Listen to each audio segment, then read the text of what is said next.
You already know that since we're discussing the GOAT Incineroar in this video, that I needed to bring on everyone's favorite world champion. In this video, where we rank the Gen 7 Pokemon based on how well they've aged in VGC, I'm joined by a world champ whose career precedes him, whose accomplishments are innumerable, who everyone knows by name.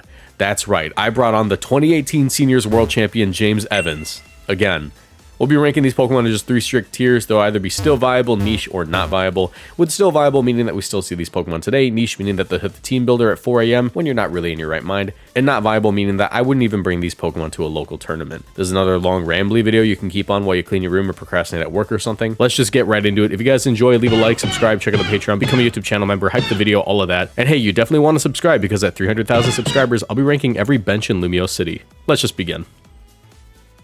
I tricked you. It's James again. Aw.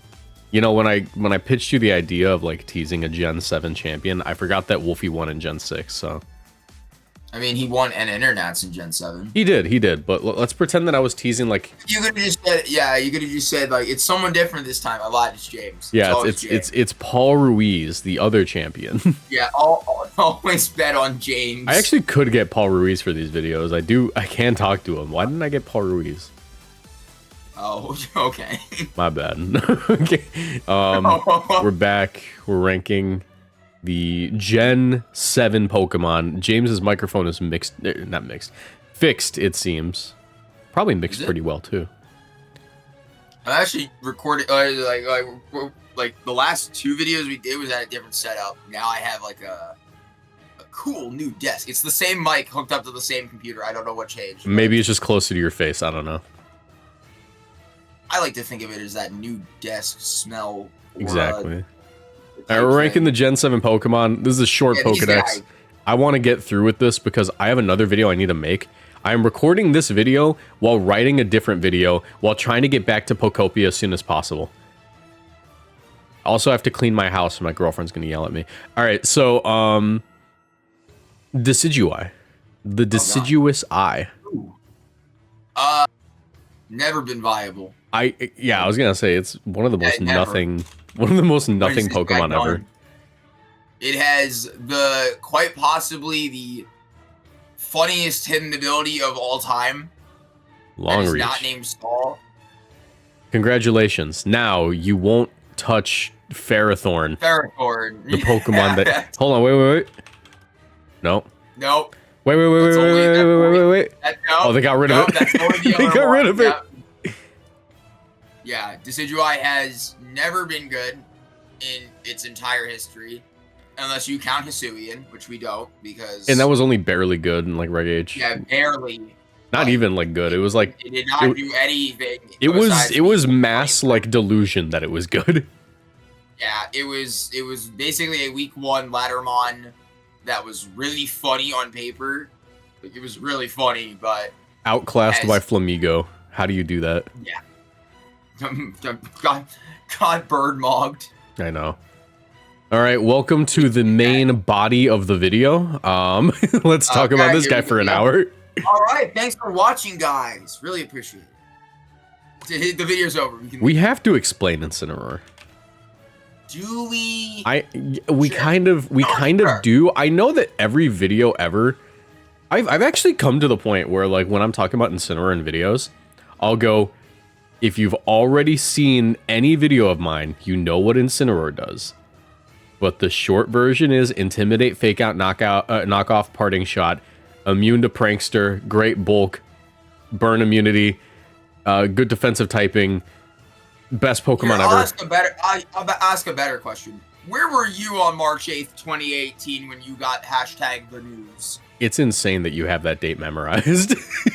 I remember because I woke up and I was 14. I woke up, got ready for school, and then I looked at my phone and I saw that it dropped, and then it changed my whole life because it changed my Charlotte prep, and that was the worst month of all time. And then I started using it. I want to let you know. And then it became the best year of my life. I actually do remember where I was on this day.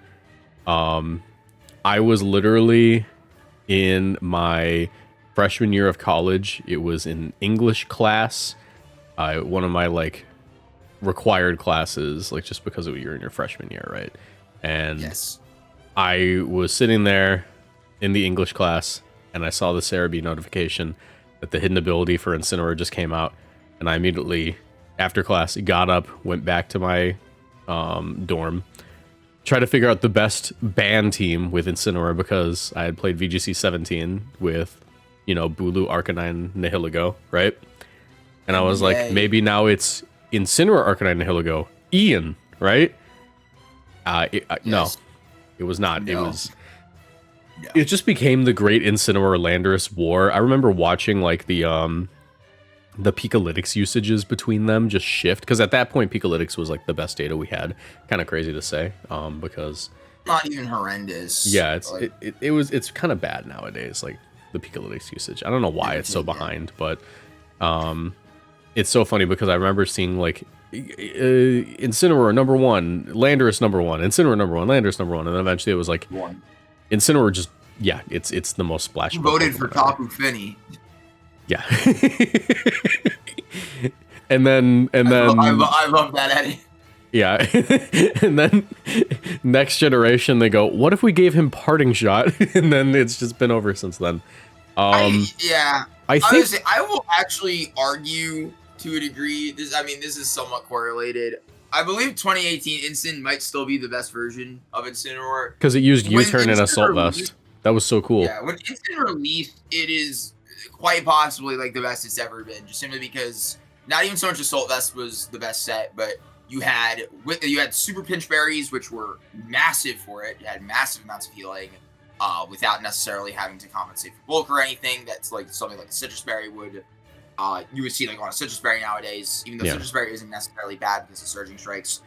But you just had way more sustainability. U-turn is good for chip damage, but Knockoff and Flare Blitz are good damage moves nowadays. In 2018, they would just straight up be able to OHKO most Pokemon that Incin would be able to hit. Tapu Lele, I remember, like did not like taking a knockoff.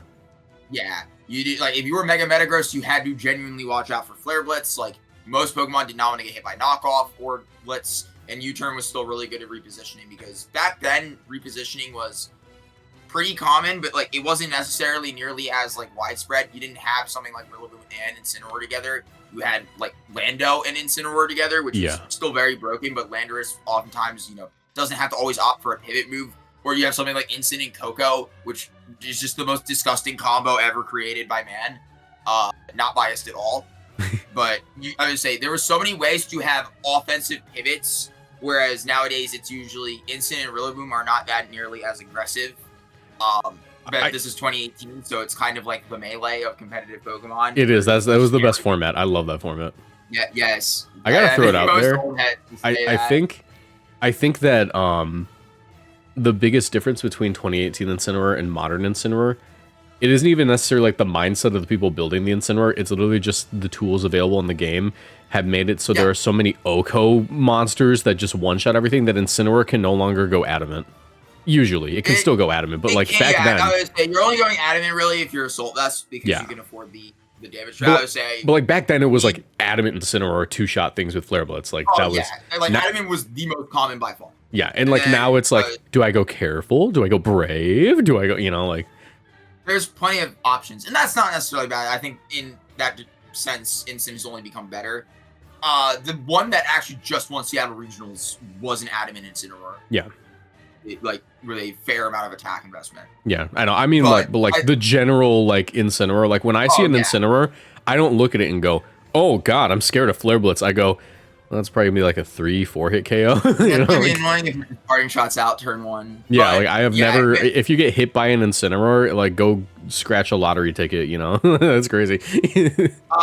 But to loop back to what you said, Gen 8. Yeah, I got parting shot. I don't think it got any other massive buffs to its toolkit in Gen 8, and then you get to Gen 9 and the floodgates open. The biggest thing that Incin lost in Generation 8 was knockoff. Didn't have that tool. Yeah. Got it right back in Gen 9, like it didn't miss a beat. And it's only proven to probably be its best move offensively and utility wise, because most sets you'll see will often forego Flare Blitz or even like just every other move for not knockoff. But even then, you can still see sets that drop knockoff in return for Flare Blitz and still use utility like they did in Gen 8. It got access to Will-O-Wisp. It got access to Helping Hand, which I should stress, like, one of my favorite moves I've ever seen on Incineroar. It's so fun, but it is, for no reason, this Pokemon should get this move. I do not like that it gets that move. Every time I see that move, I have like an ungodly amount of utility. I have a medical episode every time I see Helping Hand Incineroar. Yeah, sorry about that. Yeah. Whoops. I do want to say that, like, one of the few goods ever done by Urshifu Rapid Strike was that it is just a hard Incineroar, like, kill button. Pretty much. Yeah, but the issue is... That only feels appropriately correct in Generation 8, yeah, where it's stronger. Yeah, but the issue is... The issue is they did not add just Urshifu. They added Rillaboom with a priority move, and then the next gen they added, like, Raging Bolt. And they added Terrestrialization. Yeah, and what sucks is that, like... much every mechanic we've seen Incin has been able to kind of abuse. Not really Dynamax. Dynamax Incin was good because it was, like, good against it. Dynamax we can do a lot of funny things with. We actually saw, like, weakness policy Incineroar with, like, Bulldoze strats. Yeah, but we saw weakness policy everything with Bulldoze strats. You're not wrong. But there were... Well, actually, Generation 8 gave Instant Close Combat as well. That's like a niche one, but that is not a bad option still.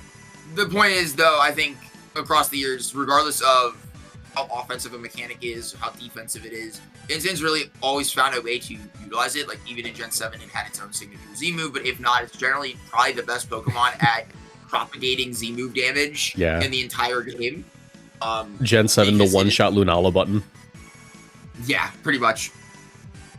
But I don't think there's anything much else to say other than, obviously, Incin is probably the best Pokemon they've ever made that's not named Amoonguss or, in my opinion, Tyranitar. I think that, like, if it weren't for the fact that, like, Raging Bolt and Rillaboom got added to the game, I think that Urshifu Rapid Strike might be above Incineroar in my book, just purely off of BS. That's fair. I think Incin's like a fighting game, like, main, for the most part, like the most common one that people love to complain about in any fighting game, where it is by far the most common, yes, but it is also good, and I don't think I would judge anyone for using it. Like I would say, if you're playing Melee and you're using Fox and you're using Down B, or no, just Shine. I don't think Down B is Shine. Or no, wait, Down B is Shine. It is, but no one calls it Down B. They'll, like, hit you with a rock. Yeah, don't judge me. Don't judge me. No, they call it sorry, we played the good competitive game, my bad. Yeah. But the point is though, is that I think no one is at this point gonna anyone that plays the game isn't gonna complain about Incin. They're simply going to respect it and say, yeah, it's one of the best. Yeah. I think Incineroar is the most fair broken one ever. Other than Incin is good. Yeah, Incineroar is, like, broken but fair, and, like, Urshifu is broken but unfair. No, it's broken but Urshifu. Urshifair. Oh no, it's Unseen Fist. God dang it! The joke was right there. Almost. All right, Primarina. I don't know if I put it in niche or still viable. I feel like it's still viable, just on power level.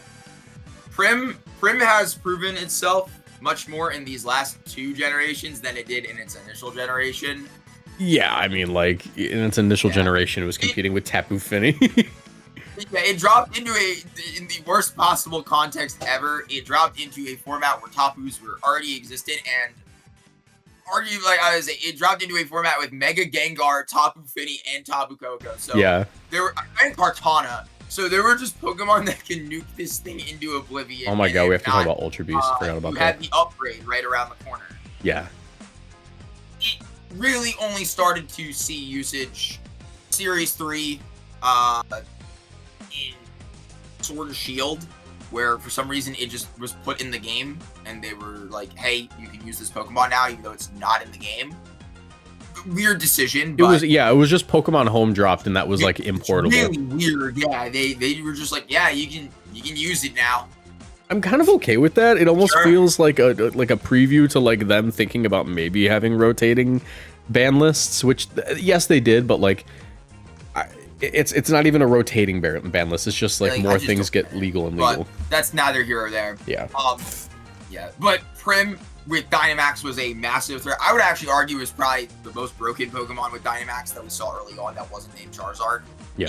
Or Durant. It has so much. I would say Prim's stats are actually pretty amazing if you can just hover over them really quick. It is solid HP. in obviously whatever defense for the most part, but the special attack and special defense are so strong, and speed isn't that much of an issue when you're kind of built to tank things that well. It's got so many sets too. Leftovers, Calm Mind, Assault Vest, Life Orb. We saw Life Orb with just offense. You'd see Assault Vest. There are just so many options for this thing, and I should stress both abilities were pretty solid on it as well. Yeah. Liquid Voice didn't really see that much didn't see 100% play all of the time, because simply when you Dynamaxed it, it would turn into Max Strike again, because Liquid Voice is not like Pixelate or any of those abilities where it requires the move to be a sound classified move. So if you just Dynamaxed, your Hyper Voice would become Max Strike again. Torrent also saw play just simply because if you got low, which Prim actually could like pretty commonly do because physical attacks still hurt, you could just launch off Hydro Cannons that just obliterate everything. And yes, I said Hydro Cannons, not pumps. It was just utterly ridiculous. Yeah. Because, this Pokemon is deceptively strong. So it kind of just terrorized max formats for a while before stronger Pokemon came along. And then you get to Gen 9 where we've seen it kind of like flourish a little better in mostly its own Cage. natural element. Terrestrialization helps it out a lot. Makes that squishy defense on the physical side a lot less of an issue, especially when you can just Terrestrialize to a resist. Usually Grass, like just because like you want to ignore Moongus and Rillaboom. Yeah, and Liquid Voice also has just now become the better ability by far. We see Calm Mind sets, we've seen just offense sets. I think this thing gets Yawn now, or am I insane? I think no, it gets Encore. Like, Encore is like the weird tech move. Yeah, my bad. It gets Encore, it gets Calm Mind, it gets Haze. Yeah, it's a Dondozo counter. Throat Spray was a really common option on it. It gets a lot of cool Triple moves, Axe. What are they doing? It's like a seal. It gets nothing like too out of the ordinary. There's nothing that you would see on Primarina that you haven't seen prior. Hyper Voice, Moonblast, maybe Dazzling Gleam. We saw Choice Specs a fair amount as well. Yeah, Choice Specs was terrifying actually. Oh, Aqua Jet too is funny. But yeah, Prim is a Pokemon that I think will only get better with time. Simply just because it flourishes a lot from more supportive, like, defensive Pokemon around it. It has some cute utility that it can take advantage of. I wouldn't say, though, it's, like, a Pokemon that will ever probably be, like, a super big S-tier Pokemon, just simply because there are better water types that generally do more offensive damage. It's literally in the category with the most competition. Yeah. Like, a big issue with Prim and Reg H is that it's obviously slow, and it doesn't get to the punch nearly as quickly as even something like Pelipper, for instance, where Pelipper sets up rain for its partners, and then it can just kind of spam Weather Balls and Hurricanes uncontested. Like, Prim's got to kind of, like, either get there or be on the field already to begin with in order to kind of pressure a lot with, like, you know, clicks Hyper Voice once, activates Throat Spray, now causes issues, and then if I have to haze away my boost, then there it goes. It's just gone for the rest of the game. Yeah, I think the best way to describe Prim is like one of the most proactive water types that you have to use. Like you can't really like. Yeah. It does have like the Calm Mind set and Leftovers, but like even when you have Calm Mind and Leftovers, you do kind of have to play proactively, where like you almost use that to your advantage, where they expect you to like want to go for setup. No, just Moonblast the Urshifu, just hit it, you know. I would concur. Yeah. Although my friend did go 8-0 day one at UIC this year with Prim. Shouts Matthias, I love you, baby. I feel really bad for Decidueye looking at this now. Yeah, you got trash, bro. Yeah. All right. How about that Trumby? Who is this guy? Sorry, Trumbeak's the mid-evolution. What is this guy called? Toucanon. Toucanon. It has the ability Skill Link and Bullet Seed. And Rock Blast. It's a normal type with Boom Burst, but only 75 special attack. It has a signature move called Beak Blast, and it burns you if you make contact. Ironically, kind of a good move in terms of its properties. Yeah, like on any other Pokemon. Actually, wait, I just realized something. Hold on. If you could give this to Landorus, then it would actually be kind of funny. But check it. Urshifu counter. Beak Blast, Rocky Helmet. It's alright. Yeah, Toucanon is. Does it get Tailwind at least? Oh yeah, it gets Tailwind. It's a weird Pokemon. It's like not fat. It's got the Alola speed stat 60, right? It's not bulky, right? It's like kind of bulky, 80 with 75 across the board. It's like decent, 120 attack, but it's just like if it didn't have that signature move and that weird ability, it would not be memorable at all. Yeah. It's the Route 1 bird sandwiched between two other amazing Route 1 birds in town, Flaming Corviknight. Yeah. Sorry, Toucannon, but you have lost the rat race. Yeah, you bought the Route 1 bird with like a premium subscription. It almost feels like a cosmetic, you know? I mean, he's got a cool shiny. He does. Okay, Gumshoes. I did the who is this bit for Toucannon, but I actually don't know what Gumshoes does at all. Gumshoes is literally just an adaptability bot. Okay. 110. It's not bulky, it's not fast, but it kind of has to be neither, or it would actually be like a little too good for a Route 1 mon. But all it would do back in the day, in like early Gen 7 when people were messing around with it, was it would run Giga Impact and like Normalium Z. Oh. And it would just do that. Gumshoes has not done anything since that first week of Sun and Moon. It is just a normal type with Giga Impact. It does have Stakeout, which at the time was like a signature ability. If you don't know what Stakeout does, it just makes it so it doubles your offensive stat whenever the target's switching in. So you would basically do double damage. You get huge power on the turn something switches in. That's the best way to put it. And it had like decent coverage. It is a strange Pokemon. Well, it was cool. All right. Bug. Yeah, we actually had to talk about this guy first. Yeah, Charjabug. I've ran Charjabug before. There were a couple of people doing Charjabug Miraidon stuff for like a week, right? Oh my god. It wasn't good. I do remember this. It wasn't good, but Charjabug's an interesting Pokemon. It has pretty acceptable bulk after Eviolite. It was basically made specifically to be an Eviolite mon, otherwise they wouldn't give it this ability. Yeah. 57 HP, 95 defense. So yeah. He's got Electro Web for speed control. He doesn't get Helping Hand because that'd be broken. He's got Nuzzle. No, he doesn't. Struggle Bug. Yeah, that's the move. Yeah. Struggle Bug. So it's basically got like accurate Snarl. Bug Bite. This bug certainly do be struggling. It's got Light Screen. It was a weird Pokemon. It's got Eerie Impulse. I ran that. I know that one. But it's just like a support Pokemon with it gives your special attacks a Life Orb. I don't think I would be on anyone's I don't think anyone would be any less wiser if they just called Charjabug a funny YouTube mon that you saw in 2017, 2018. It really is a YouTube mon. Look at the shiny, bro. Oh my god.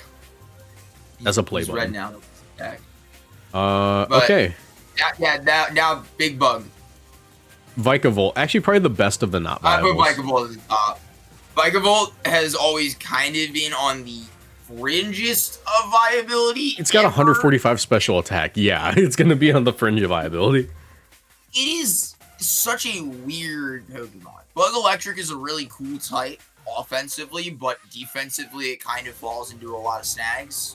Rock and Fire specifically are just not good, but you also hit a lot of neutrals that kind of suck. Levitate is a great ability, but it doesn't really do much because it's so slow. It's kind of like the Enamorous Therian thing where like it's so slow, its typing is good, so it doesn't really get to capitalize on it, so you would naturally want to use Trick Room with it. Yeah. But at that point, you kind of would rather just have a better electric type that does that. The one saving grace for Enamorous Therian is that it has the spread moves. Vigavolt doesn't really get those outside of Discharge. There were some people that... Yeah, Assault Vest. Yeah, like Assault Vest was like the only set. It just... In debut game, you could see like Disquake with it. Like people would run Vigavolt with Garchomp and just kind of sit there and Disquake spam with it. But since then, Vigavolt has not seen a lot of competition. Maybe some people use it in Reg H. I don't remember. Shiny is sick though. Yeah, the shiny is really sick. Yeah, the Pokemon itself has kind of always struggled with this lack of identity where there are better Levitate users, there are better electric types, there are better Pokemon that utilize bug moves, and there are better Pokemon that utilize Trick Room more effectively, and there are also just better special attackers, and they're actually just better attackers in general, and Rod Wave is still making music. Everything is tough for Vikavolt. How do you feel about Terra Ghost Levitate Vikavolt to beat those pesky Ursalunas? And it just fire punches instead. And it's just that yeah, fire punches your Vikavolt. Rock Slide. They're running Shadow Claw. Crabominable. Can I like be delusional for like 10 seconds and then correct myself? Can we like premeditatively put it in still viable with the Mega drops? That Mega, dude, That mega is going to be absurd, but my issue with it is I am 99% sure they're going to ruin it for doubles and give it Gorilla Tactics. Wait, that would be so good. No, it would suck in doubles, though. Yes, Darmanitan. Yes. Yeah, but like Crab Mega, right? Darmanitan. Yeah, it's slow Darmanitan, but like Crab Mega. Hold on, where's ZA? I gotta look at this. Hold on. Don't tell me it has Gorilla Tactics here. It's gotta have Gorilla Tactics. It's a gorilla, by the way. If you didn't notice, it runs on its hands like a gorilla, you know? You gave this thing 157 special. All right, whatever. All right, let's talk about actual Crab. Let's talk about what is and not what if. Yeah, what are these the things that will be or maybe, possibly? Okay. Merry Christmas. Crab.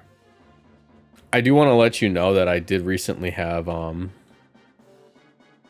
Red Bomb in this search is worry. Oh no. I did recently have a crab phase. There are more. Oh. This is my Reg F crab team. I did take lives with this. This worked, and there's a reason it worked. It's because Crabominable, hypothetically, is a balance destroyer. It can one-shot Raging Bolt, Rillaboom, Incineroar, and with Terra Electric, Iron Fist, Thunder Punch, Urshifu. Hypothetically. You're really making this feel like the baseball filler episode right now with Pokemon like this, bro. Yeah, I really.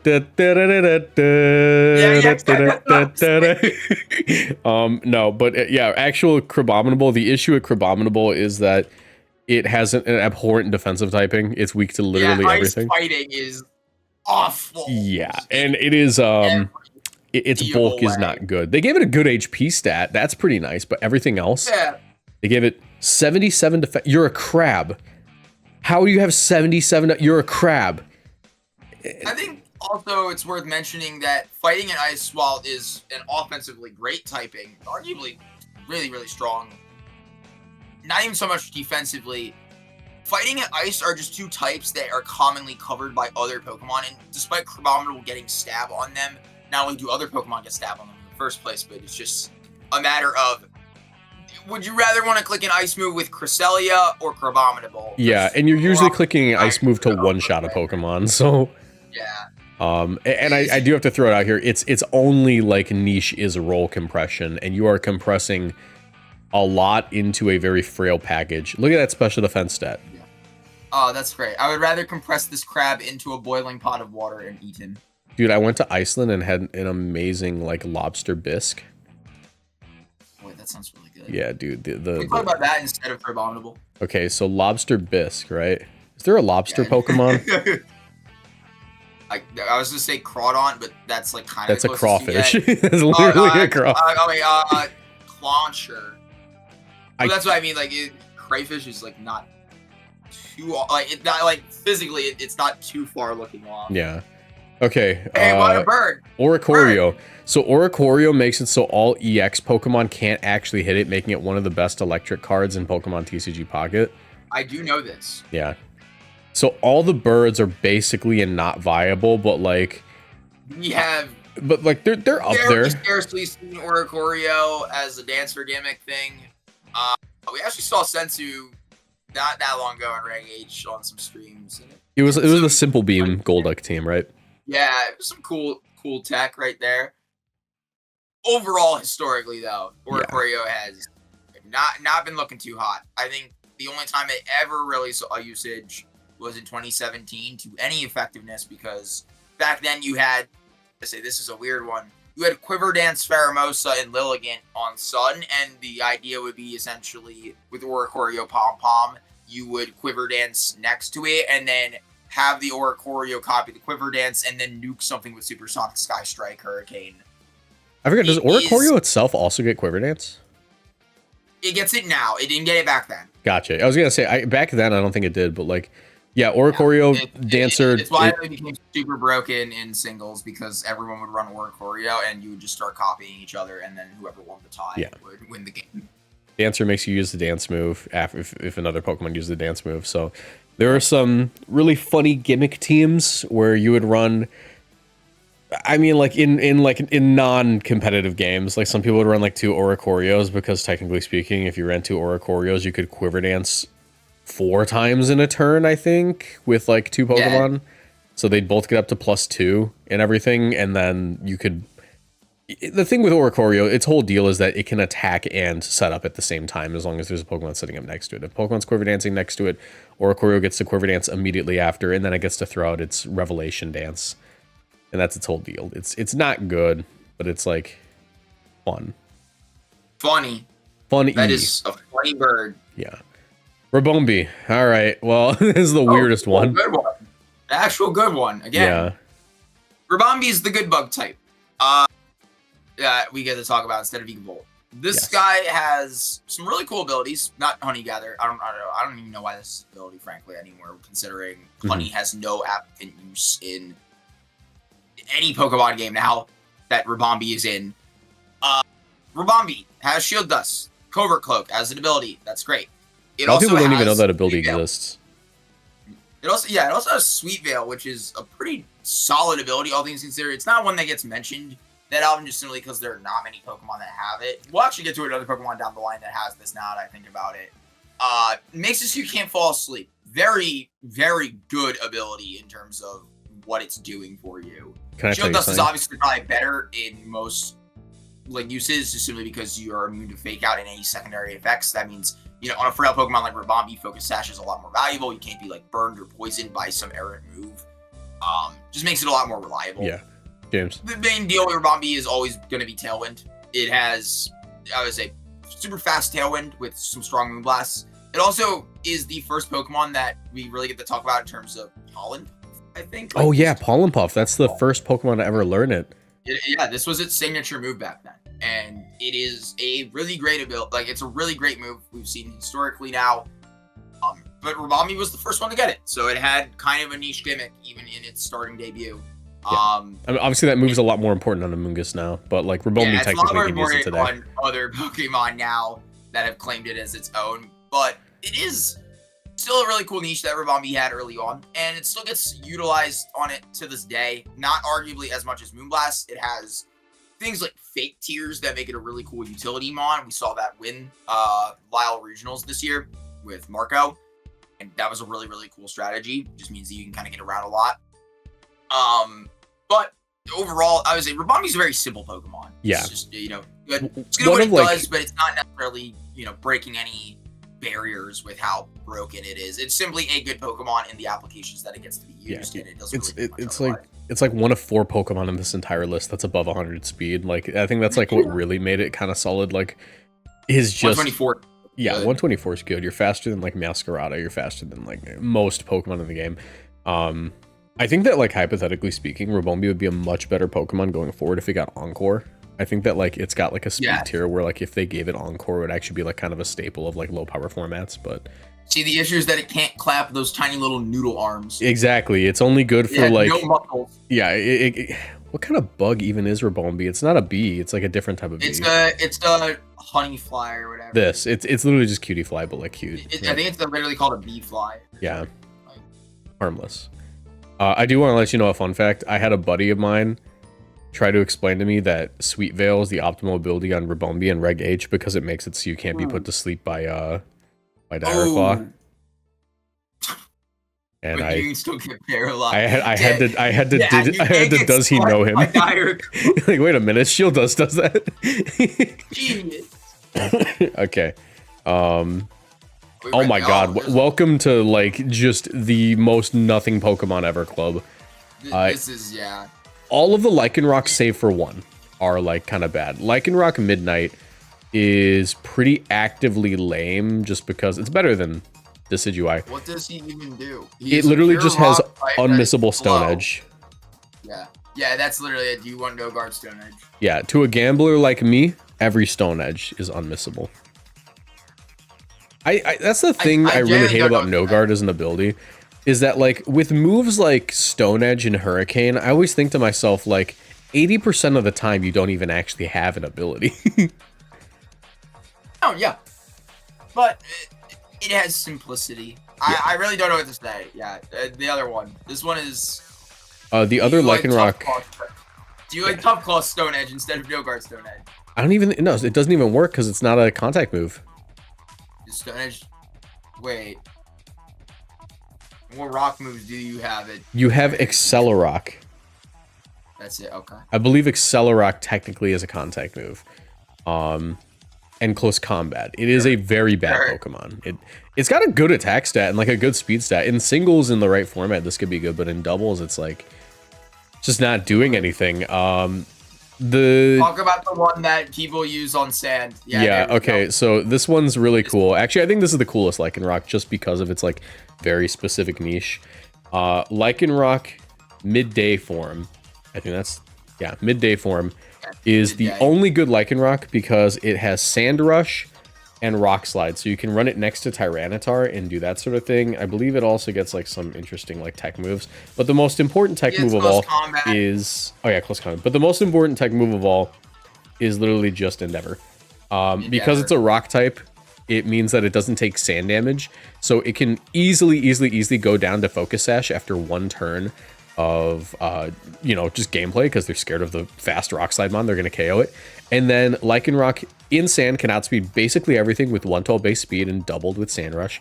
Hit it with Endeavor, bring it down to 1 HP, and you basically lose that Pokemon if you do not change the weather before the turn ends, which kind of an unreactable KO button. That's kind of fun. It was basically the way that sand teams dealt with Dondozo and Reg A, which I think is really funny. Yeah, what is it? Lycanroc is a cool Pokemon. It also was one of the few Pokemon, because of Endeavor, it actually utilized Endure really well. Yes. Simply because if the Focus Dash was broken prematurely by some alternative means, by like just, they chunk things down with Fake Out or something like that, you can Endure instead to get down to 1 and then Endeavor as a last-ditch effort to knock something out. Yeah. Also, Lycanroc technically Endure on Lycanroc would be optimal in like an Urshifu format. Yeah. Lycanroc has always kind of been this weird, like, C- Sand Rush Pokemon, in my opinion. It's obviously outclassed by many other Sand Rush Pokemon, like Excadrill, for instance, and Excadrill. And, I think Excadrill, just possibly Houndstone if you're delusional enough. Yeah, and Excadrill. But there is... Sandslash? Excadrill. No. But... I think, it's cool. It has had some formats where it shines. 2018, this Pokemon is kind of infamous for being a ladder demon Pokemon. You just go online and you just click Rock Slide with this and like a Scarf T-Tar. Yeah. And I would say historically it's always kind of been a quirky ladder gimmick Pokemon you would probably see once or twice in your life. But it is niche. It's always seen some sort of usage on sand, just simply because, it can do funny Endeavor strats. And if not, you're faster than pretty much everything in the game under Sand Rush, so click Rock Slide and pray. Exactly. All right. Wishy-washy. Dondozo before Dondozo. Dondozo before Dondozo, but somehow even worse. I would say it's probably right there. This Pokemon, I've explained the issues of its design in like 2 videos at this point, but Wishy-washy is a Pokemon that begins in its schooling form, and if it gets below 25% HP, it goes down to its base form, which is literally just this guy with no stats whatsoever. Just imagine it has 0 and everything. 45 HP, 140 in both attacks, 130, 135 in its defenses, and 30 speed. The main issue with Wishy-washy is literally just the low HP sort of makes its defenses extremely pointless. Most moves will get you down to 50%, and Wishy-washy does not hit hard enough to be a drawback Pokemon. The other drawback Pokemon, Palafin, Regigigas, Slacking, they have 160. You slap a Life Orb on all those guys, and they're going to start one-shotting things. You slap a Life Orb on Wishy-washy, you're going to fail to one-shot something because it doesn't get Wave Crash, it only gets like these 80 base power moves. And on top of that, you're like shortening its like utility. It's going to end up being bad a lot quicker. And being a Pokemon that gets sent down into that range by Raging Bolt, by Urshifu, or by Rillaboom, by like any decent Pokemon, makes it so it is just not worth running this Pokemon. It is going to end up at 25% or lower in most situations. Wishy-washy dropped into a format with Koko and Kartana in it, and then every other Pokemon can kind of just nuke it off the face of the earth before it kind of got moving at all. If this guy dropped in 2014, it would have a format. Drop this guy in It 2014, is you'd have a just- format. It also just doesn't get moves, in my opinion. There's very little that solo water type is doing for you in terms of. Its best move Yeah, is you can liquidation. liquidate. You can liquidate. That's it. That's it. Yeah, that's all. if it got Wave Crash, maybe, but even then, you'd get like one Wave Crash off because of its low HP stat, and it would be useless. Yeah, the big issue is also, I think, in terms of, you were talking about drawback Pokemon. Most drawback Pokemon oftentimes have the supplementary stats to, again, do the things that they need to do even before they kind of get into motion. Most of them obviously already have good bulk. Wishy-Washy, we're looking at this Wishy-Washy because this is what you would want to use. Pull up the actual Wishy-Washy stats. This is what you end. If you get hit hard enough, your Wishy-Washy turns into this. It starts like this, by the way. Technically speaking, it starts the other way. Technically. Oh, does it? Yeah, it begins in the big form and then becomes the small form. When you send it out, it's small and immediately schools. I actually don't know if Wheezing turns off its ability. I think Wheezing might prevent Wishy-Washy from ever being anything. I was thinking about in a mainline playthrough because I think you have to get it to a certain level before it starts schooling. Yeah, it's like level 30, it starts schooling. Yeah, I think it's 20 actually, 25. Yeah, something like that. It's almost like evolving. Yeah, but the big issue obviously is you have to work with those stats as well at a certain point, which, you know, it's like if your Zygarde went below 50%, it turned back from 100 into like 50 or into the dog. You end up with the dog. Actually, no, you're ending up with the cell at that point. Oh my god. All right. Yeah, it's just, Wishy-Washy ain't good. Oh, hey, it's the singles demon. Yeah, Toxapex. Not incredible in doubles. It can do something once in a while. It's not really worth talking about, to be honest. It's probably like better than Wishy-Washy. Next. Yeah. All right. Mudsdale. Horse. Do you remember? Do you remember Ray Rizzo's One Last Ride Mudsdale bit from 2017? Yeah. It's niche. Oh god, the one last. And that was Edu, bro. Was it? Yeah. Oh, I thought it was Ray and then it Rizzo. was just everyone. And everyone just did their One Last Ride edits with their Pokemon on Vin Diesel. Yeah. Do you remember the bit? It's like, don't put the cart before the Mudsdale. Yeah. Do not put the Kartana before the Mudsdale. Yeah. Mudsdale is a Pokemon who was the first Pokemon to get stamina, which is incredible back then.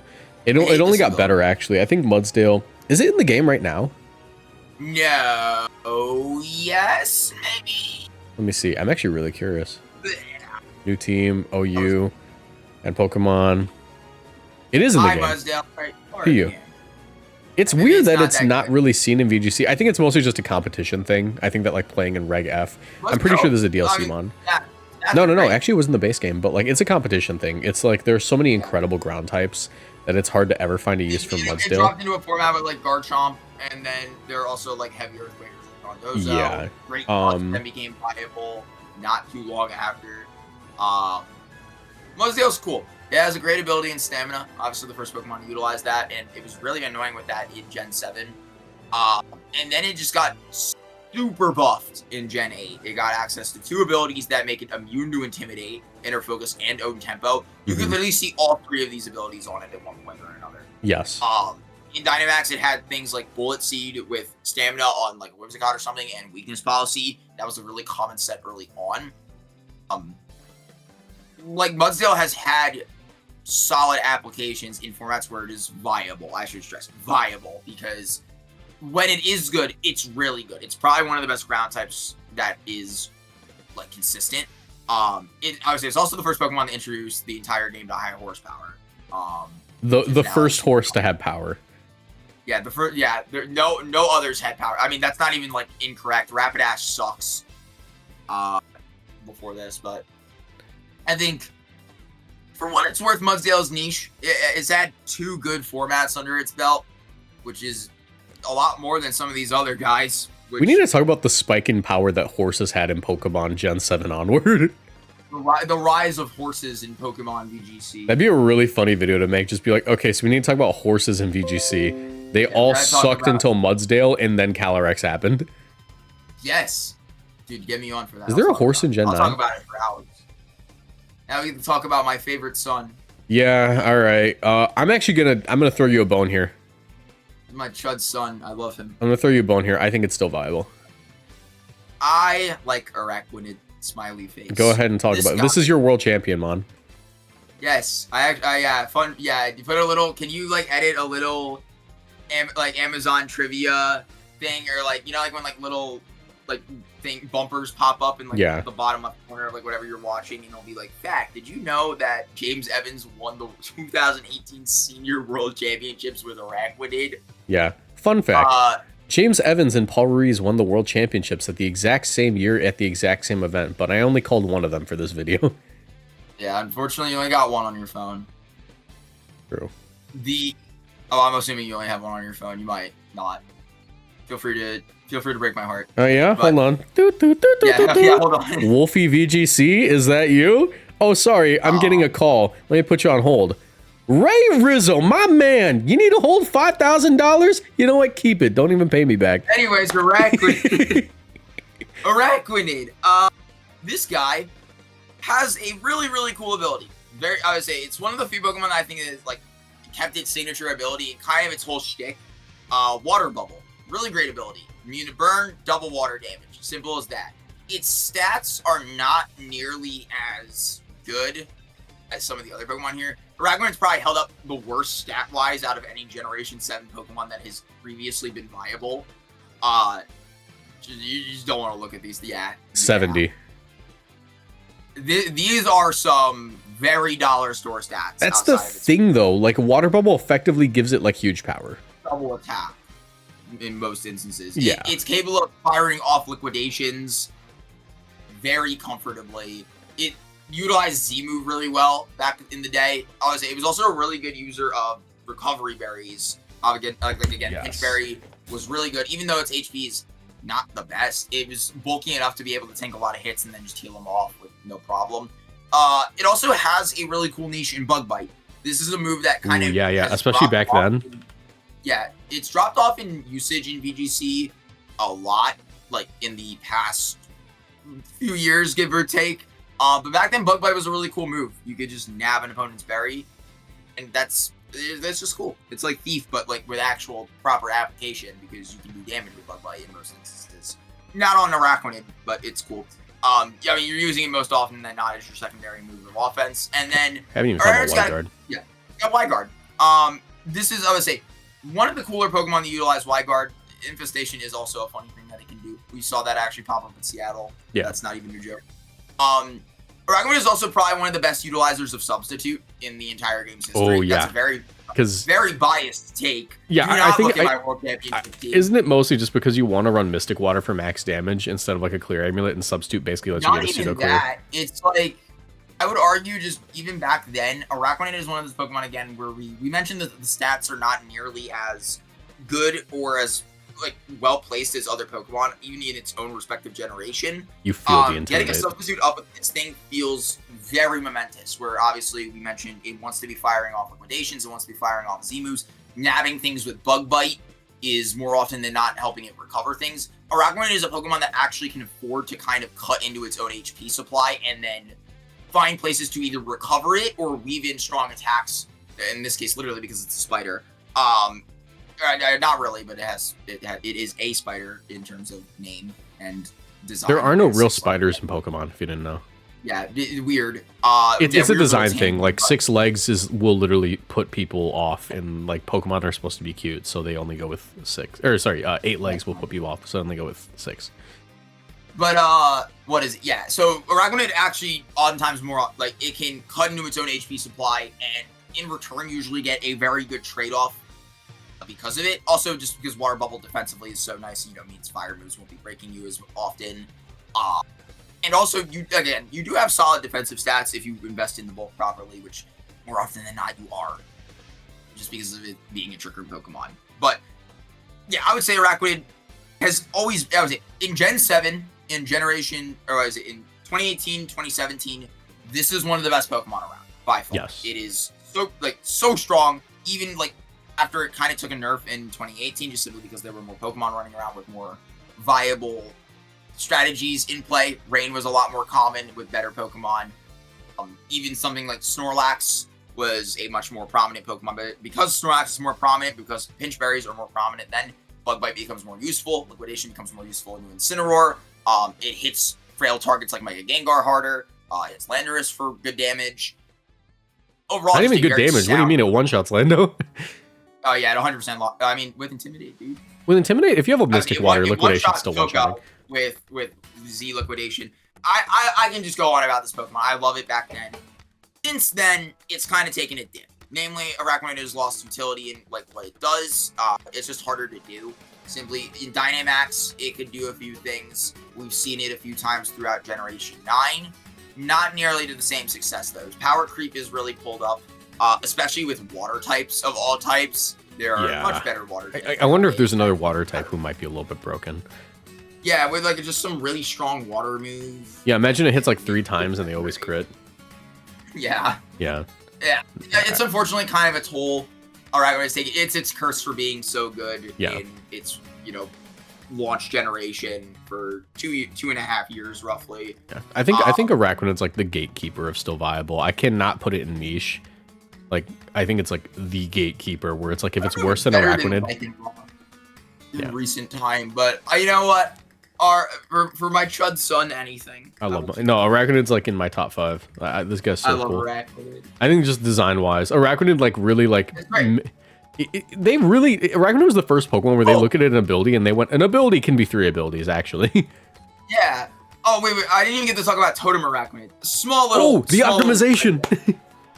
Yeah, a little extra fun fact. Put a little bumper on the bumper.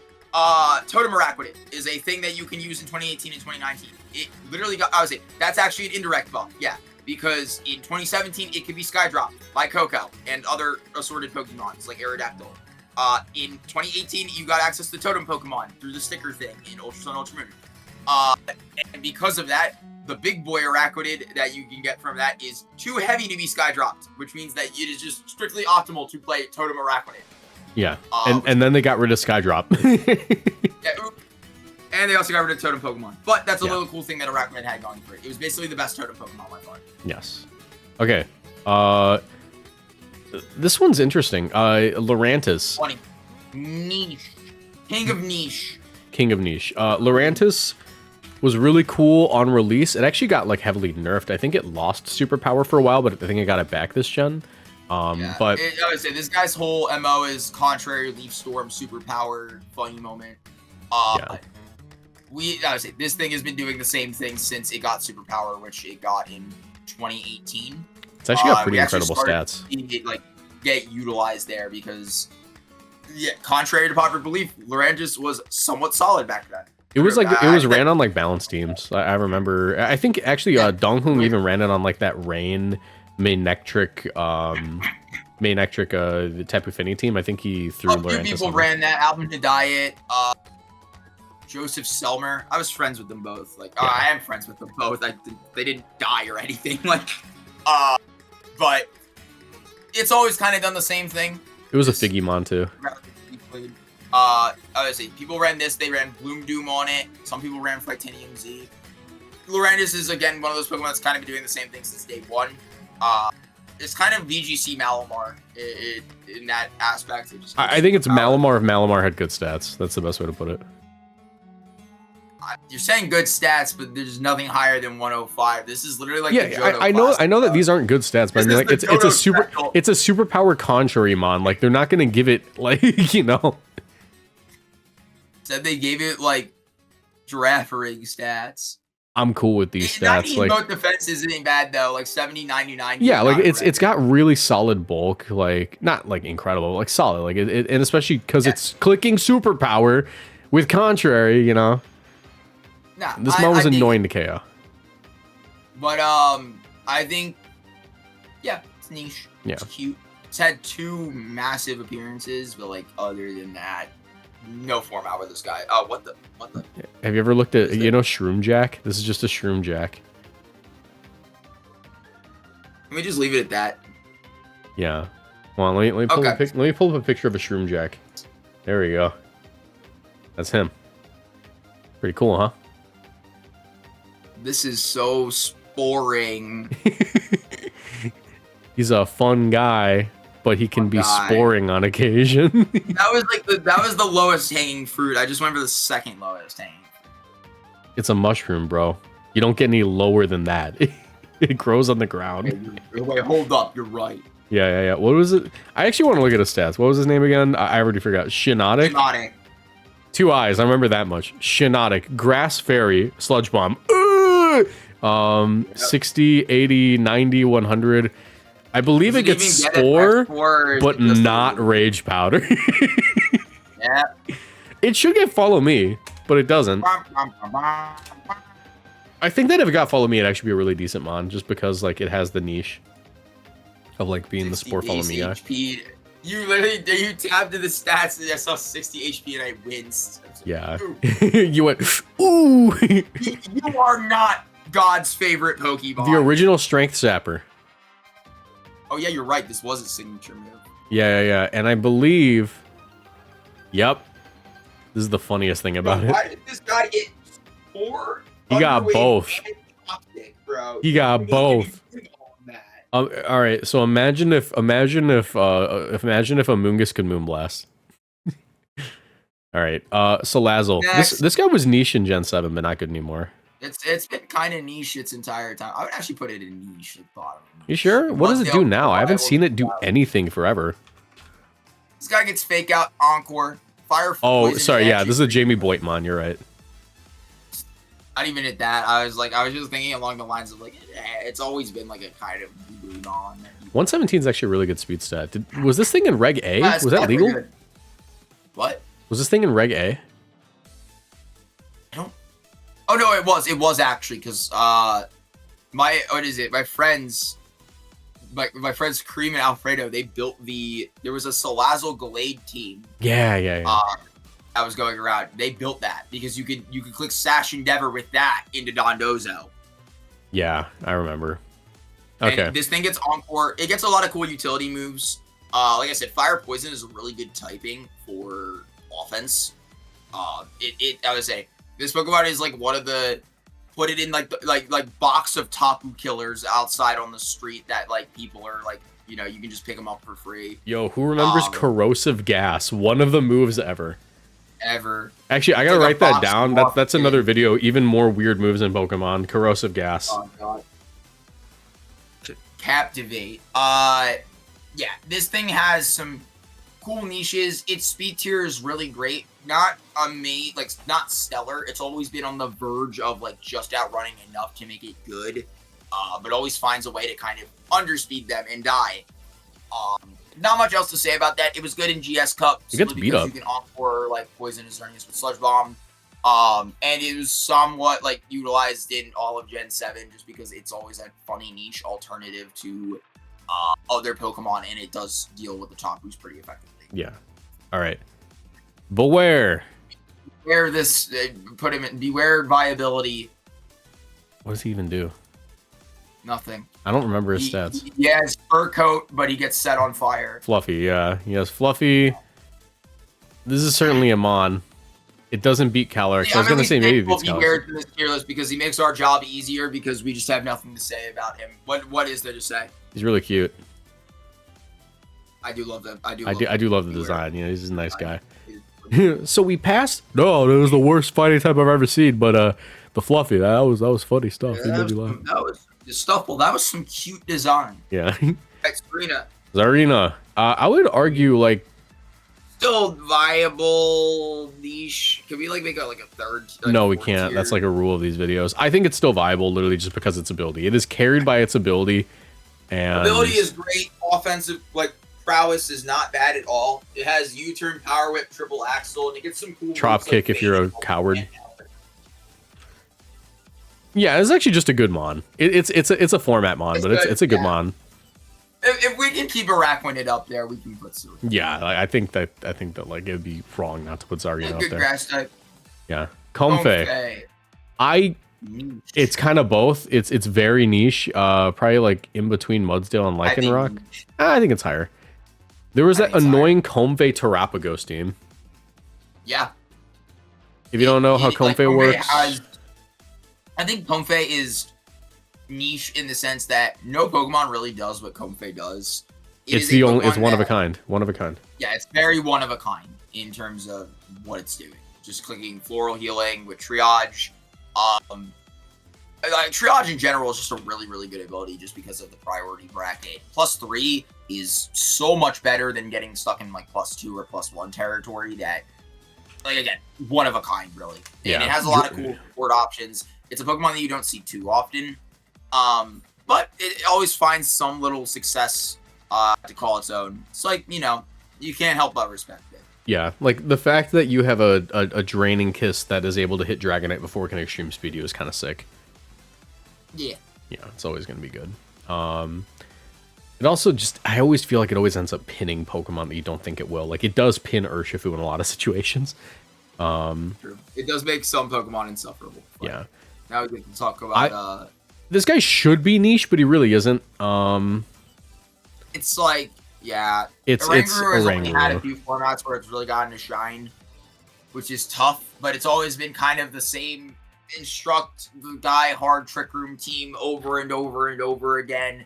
And you know what those do? They go from 5-0 to 5-3 at most events. Literally. Like, it's just the way it is. It is the person who's playing hard Trick Room but doesn't want to use the Pokemon that are like pretty. Yeah. I mean, I like Oranguru. He's cool. Gen 7 it had like some appearances, but yeah, since then it's kind of just fallen more and more off. I stand by the fact that Passimian, if its ability released at the same time as Incineroar, it'd actually be a really good Pokemon in that one format. To Defiant. Yeah, it'd be the first fighting Defiant Mon, and then they release like 10 after it. Yeah. Yeah, so that's cute. Passimian has only ever had one niche, and it was a ladder demon. It was just you would run receiver next to weakness policy, or you would run weakness policy Passimian next to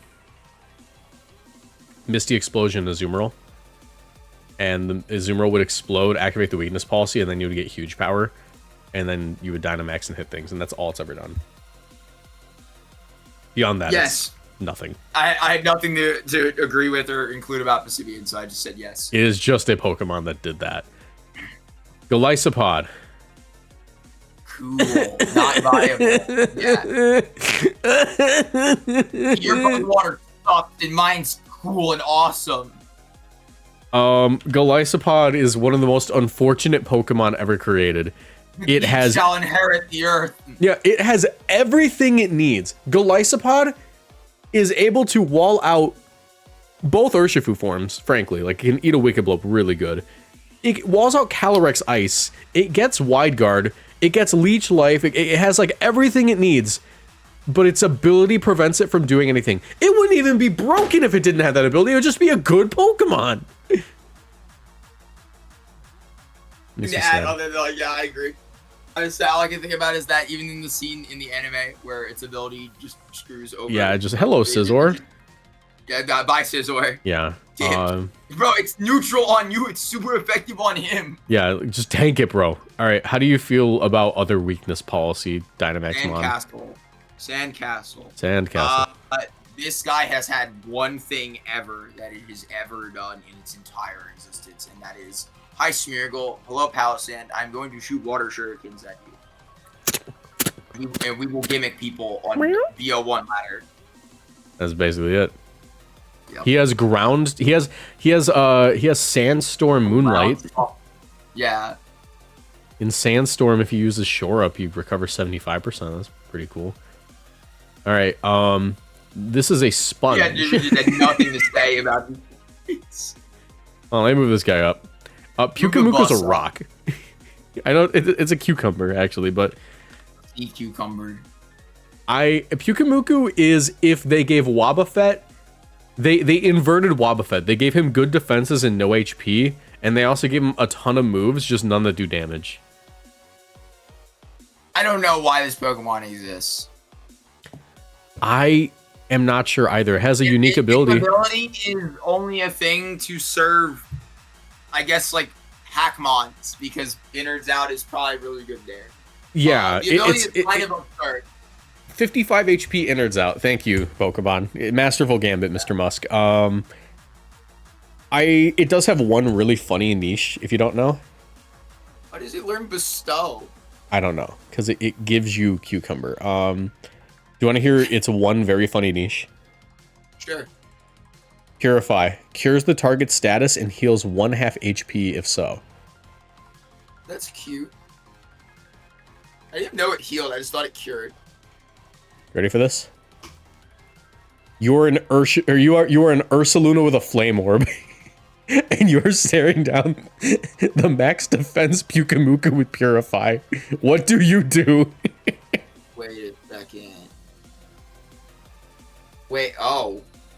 Wait, hold up. It's the funniest thing ever. Puk&eacute can just infinitely drain the Ursaluna till it dies. Wait, you're kind of cooking. No swords dancing. He's got unaware. Then you can protect on the turn for burn chip and then do it Yeah, again. yeah. Puk&eacute hypothetically with leftovers beats Ursaluna in the 1v1. This is the dumbest fun fact ever. Okay. That was cute. Yeah. Next. Type null. It's not viable. It's a Swords Dance Eviolite Yes. Yeah. Next. Every Sylvally ever. Let's go with the normal type one because that's the best one. Explosion Scarf. That's it. Yeah, it had Parting Shot before Instant had Parting Shot, but not before Alolan Persian had Parting Shot. So its Parting Shot is worse than both of their Parting Shots. But it does explode. That's it. Yeah, that is its one niche. If Magearna was in the game, pretty good Magearna partner. Yeah, you're right. This guy, very bad. No. Very bad. Probably like here. Like here. Lighting around in garbage. Yeah, Minior. A Minior shields down. It's immune to all status moves until it's at 1/2 HP or less, and it has Shell Smash and 120 speed and 100 in both attack stats. The issue is that you need them to hit you, because if they don't, you are Shell Smashing with 60 speed and no offenses. So you kind of have to run like Focus Sash or something and hope that they send you down. And that's it. It's very good in singles sometimes if you're like, prepared. Right spot, right conditions, but unfortunately in doubles where you can get doubled up, it is not nearly as effective. Behold, Komala. Choice Band Last Resort. Next. They actually got rid of Last Resort on it. Choice Band. Next. Yeah, Choice Band U-turn. The Turtanator. Next. There's nothing to say about Turtonator. I literally have nothing to say about this Pokemon, dude. It had a niche. It had one niche. Do you not remember it? Oh yeah, the Shell Armor in Gen 8. Gen 8 Shell Armor. It was able to use Iron Defense Body Press. I just did it. Yeah, Iron Defense Body Press leftovers Turtonator was like a real Pokemon in Gen 8 because it was able to wall out Urshifu and just hit things really hard. I think it also ran Fire Spin back then. You could run Fire Spin on it. Yeah. I know some people would run, I think, just Dragon Pulse or Draco Meteor on it. Yeah. Cool Pokemon. Actually, if it's in the game, I wouldn't mind trying it out in Reg F. I think it'd be It's like a cool dragon. Is it in Reg F? He's not in the game. He's not in the game. He'd be a decent Reg F mon, I think. He'd be cute. Yeah. Mario. Rat. It is a Worlds winner, so it by default it kind of gets placed up there high. Toge's has always had some really cool stuff going for it. Yeah, obviously Lightning Rod it's kind of bread and butter. Has Fake Out, has Encore, Zing Zap.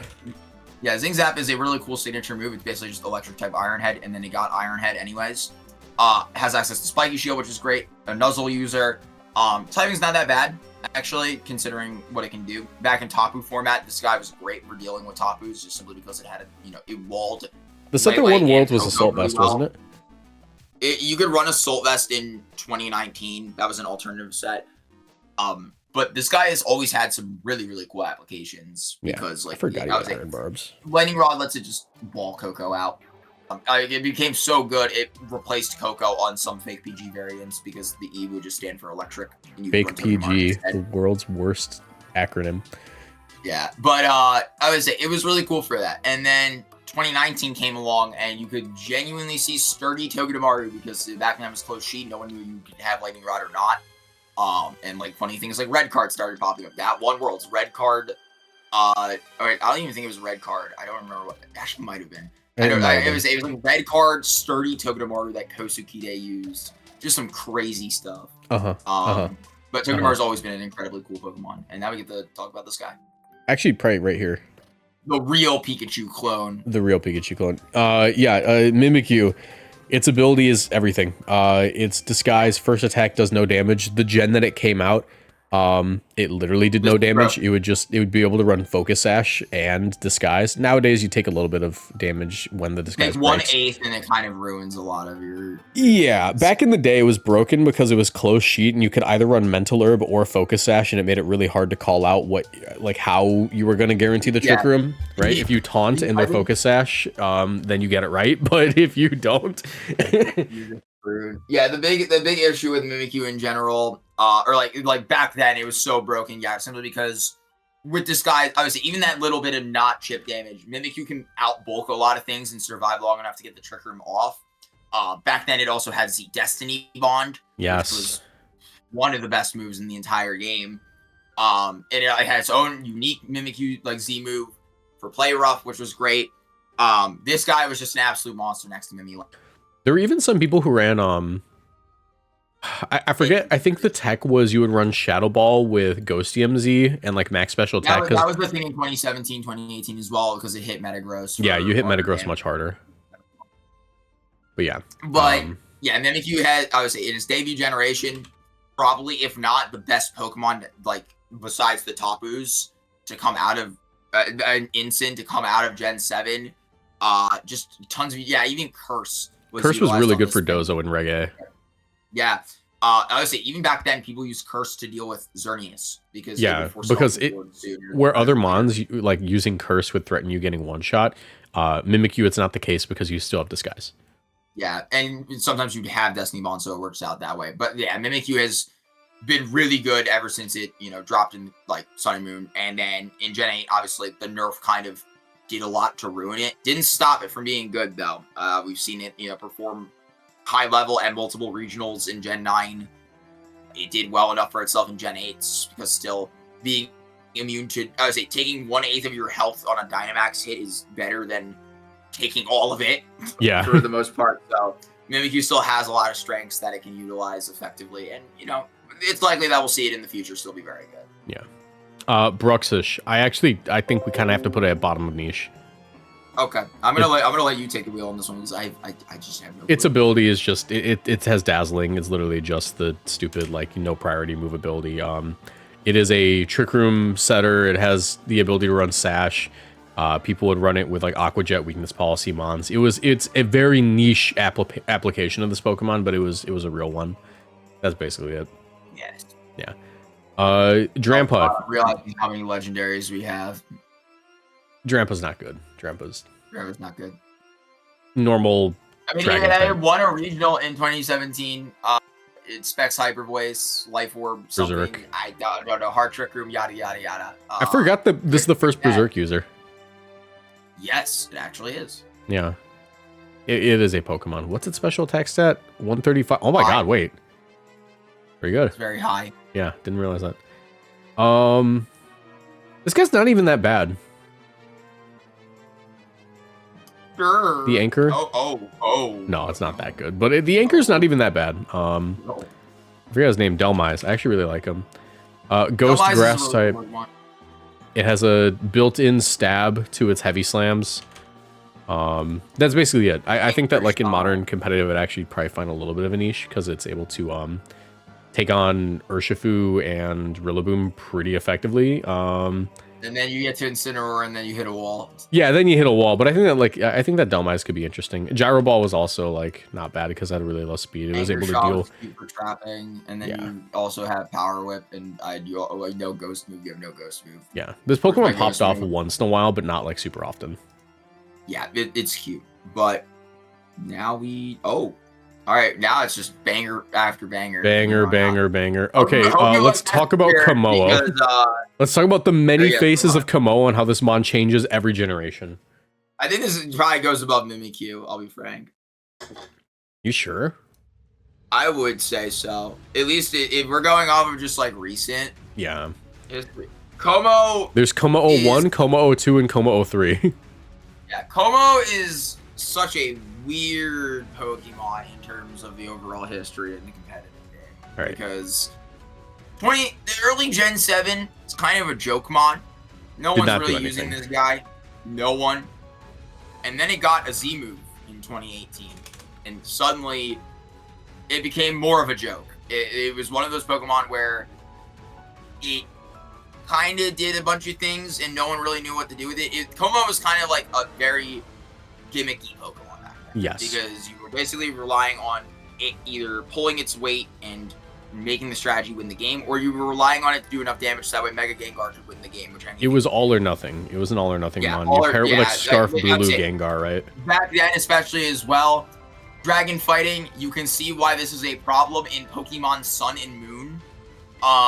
The fairy game. Yeah, the fairy game.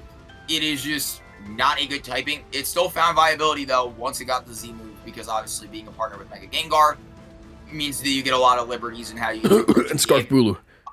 Yeah, and Scarf Bulu. We saw this thing win a lot of regionals. It top cut worlds.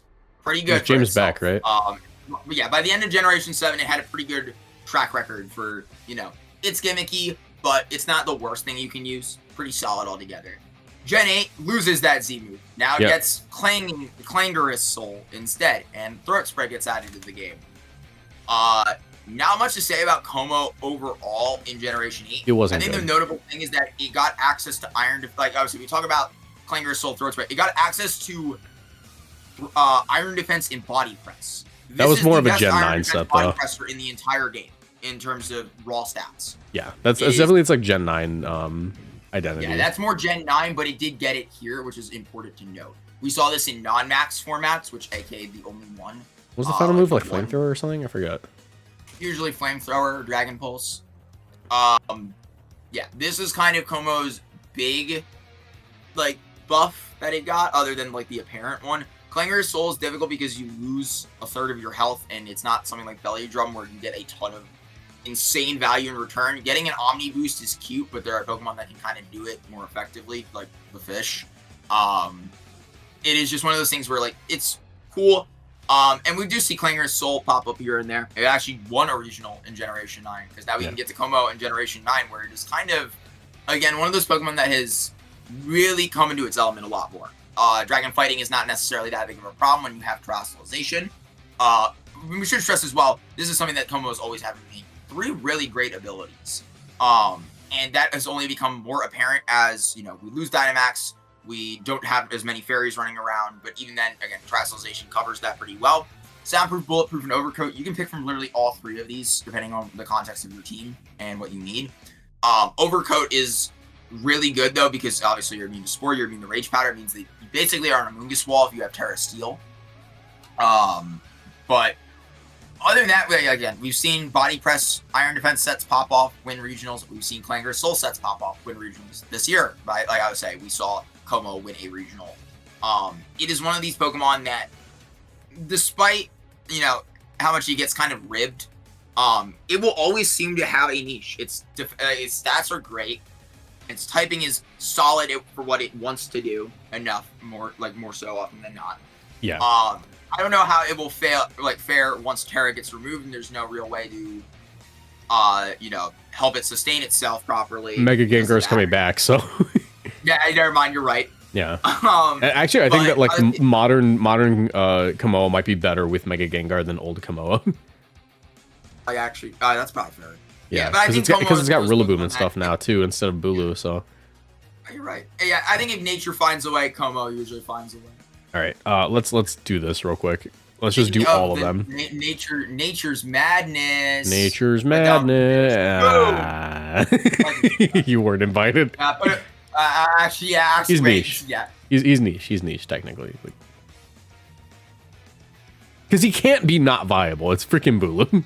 Yeah, it feels mean spirited. Yeah, it feels mean spirit break, which he doesn't have. All right. The Tapus literally changed the game so fundamentally that I don't know what the Gen 7 Battlefield's supposed to look like. I just have no clue what the World Championships battlefield like stage is supposed to look like in Gen 7 because it was covered by terrain in 5 seconds. Yeah, so the Tapus all have the surge abilities. These terrains existed in Generation 6, but they weren't common until Gen 7 because of the abilities. In Gen 7, all of these terrains, except for Misty, granted a 50% boost to their respective types. it had to get nerfed to 30% because that was absurd. It was so broken. Yeah. And each one of these Pokemon, when the game came out, except for Tapu Fini, was capable of like one-shotting anything if it held like a life orb, basically. Like, it was stupid. Tapu Koko in Gen 7 was like on a generational run. The best Pokemon of all time. I would argue, if not at least top 3. I think most of the things you can discuss about the Tapus, you can kind of enclose in a bubble. Like, we tiered them all instantly. Like, we're going to probably talk about them all in the same, like, usual application. You're using them as pretty big pieces of your team in order to decide what terrain you're playing to, what kind of style are you playing to in general. Tapu Koko set the pace of the format. Yeah, like, I think all of them honestly did. Like, it's so ridiculous. Like, there is, to start with Koko, because this is my favorite and I think the best of the 4. This Pokemon just warps the game completely. Terrain, Electric Surge specifically, no sleep, which is just an insane passive, I should stress. Like, that's not what you're using it for. It's just insane. It's good for terrain rewrite, and the stab on this thing. Koko doesn't have that much of a special attack stat, I should stress. It's 95. And it's still hit like a truck. Yeah, it arguably had the strongest move in the entire game. Z move Gigavolt Havoc. Or like Z Thunderbolt Gigavolt Havoc, Z Thunder Gigavolt Havoc. You throw that off of Modest Koko. Yeah, like, Timid is strong. Modest will OHKO everything in the game. Yeah. Like, it was utterly ridiculous how much this move had behind it, because you had 1.5 from terrain, 1.5 from stab, 1.5, like, I don't even know, like, this from somewhere, probably. You clicked help from God. Yeah, it felt like it. It is just utterly absurd how much damage can be put behind it. I gotta throw out there, one of my favorite techs on Tapu Koko was Mixed Koko. I think Ashton Cox ran this. Oh, that was so cool. Electrium Z Tapu Koko with Thunderbolt and what was the segment? Was it Wild Charge, or what was the move it got that was physical? Wild Charge and Thunderbolt. Usually. Yeah, so it was Wild Charge and Thunderbolt. If Tapu Fini, Wild Charge. If Kartana, Thunderbolt, and you would just Electrium Z it and one-shot both. Koko was so strong that you would, we talked about Z Thunder a minute ago. You would opt for Z Thunder sometimes on Timid or Modest simply to OHKO other Tapu Kokos with your Z move, which is ridiculous. You can literally run Twinkle Tackle, but it's so strong that you can nuke everything out of orbit, and then yourself. But it is just ridiculous. And again, Koko has some great utility moves in Skydrop. It was a really frequent user of Taunt. But honestly, its speed stat really warped the game in an arguably unhealthy way, in my opinion. 130 became the new precedent. Yeah. In Generation 7. Like, it's just absurd. Lele, very also similar Pokemon, just completely absurd in terms of the Life Orb Pokemon. Yeah. Or Scarf. Remember when Psychic Surge was used for offense before Needy? Do you remember when like the Psychic Surge Pokemon was honest? Yeah, I remember when it was fun and cool, and it didn't get bug moves from Bug's like Trick Room. Yeah. It is just one of the. God, this thing's so strong. I forgot that it was 130. Like, I'd never give this thing expanding force ever. Yeah. I would say there's nothing to say other than, like, these guys were ridiculous back then. They would probably be really good now, regardless. I mean, not nearly as good, but Lele was so strong. Scarf Psychics, Life Orb Psychics, Z-Move Psychics. Scarf Lele was so good. Out of the water. Calm Mind with Wikiberry was the thing on this thing. It was just ridiculous. I would say Lele is kind of I think of the 4, it's the 3rd worst, which is a crazy thing to say. Like, all these Pokemon are incredible in their heyday, but is physically a little weaker than the rest, and doesn't necessarily have like as good of a typing as the other.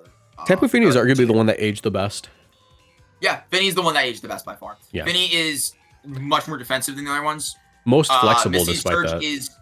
Misty Surge, unlike the other two, where their passives are usually just, very nice. And I would say Psychic Train you're usually using for the priority stopping now, but like back then you were using it just for straight offense.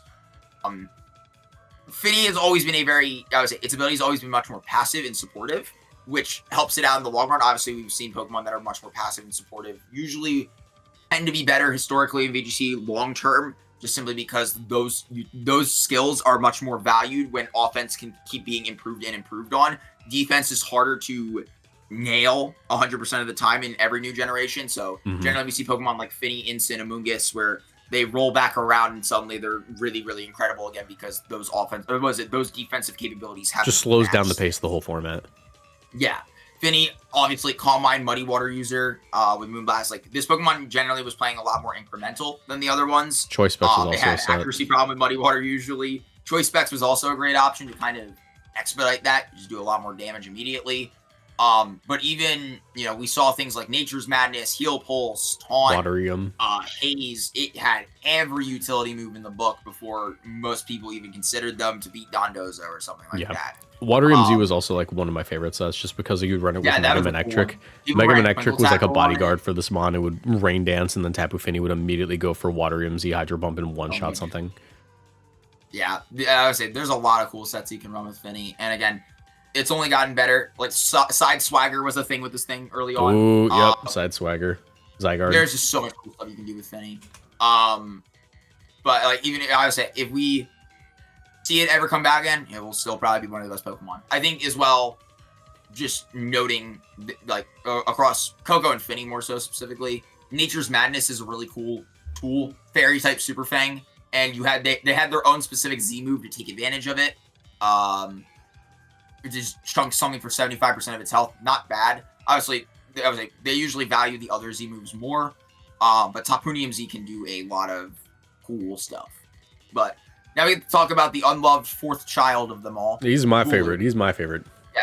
This guy got replaced so hard. On release, Choice Scarf was good. Choice Scarf outspeed one shot. This one was actually the hardest hitter of them all on release. Yeah. Just because Woodhammer with Grassy Drain. Actually is really funny. It has, like, it is one of those Pokemon that hits really hard at what it does. This is one of the few Pokemon that, on release, like, you just had to be, like, terrified of. This is so scary. And then Arcanine, people realized Arcanine was really good. That didn't stop it too much.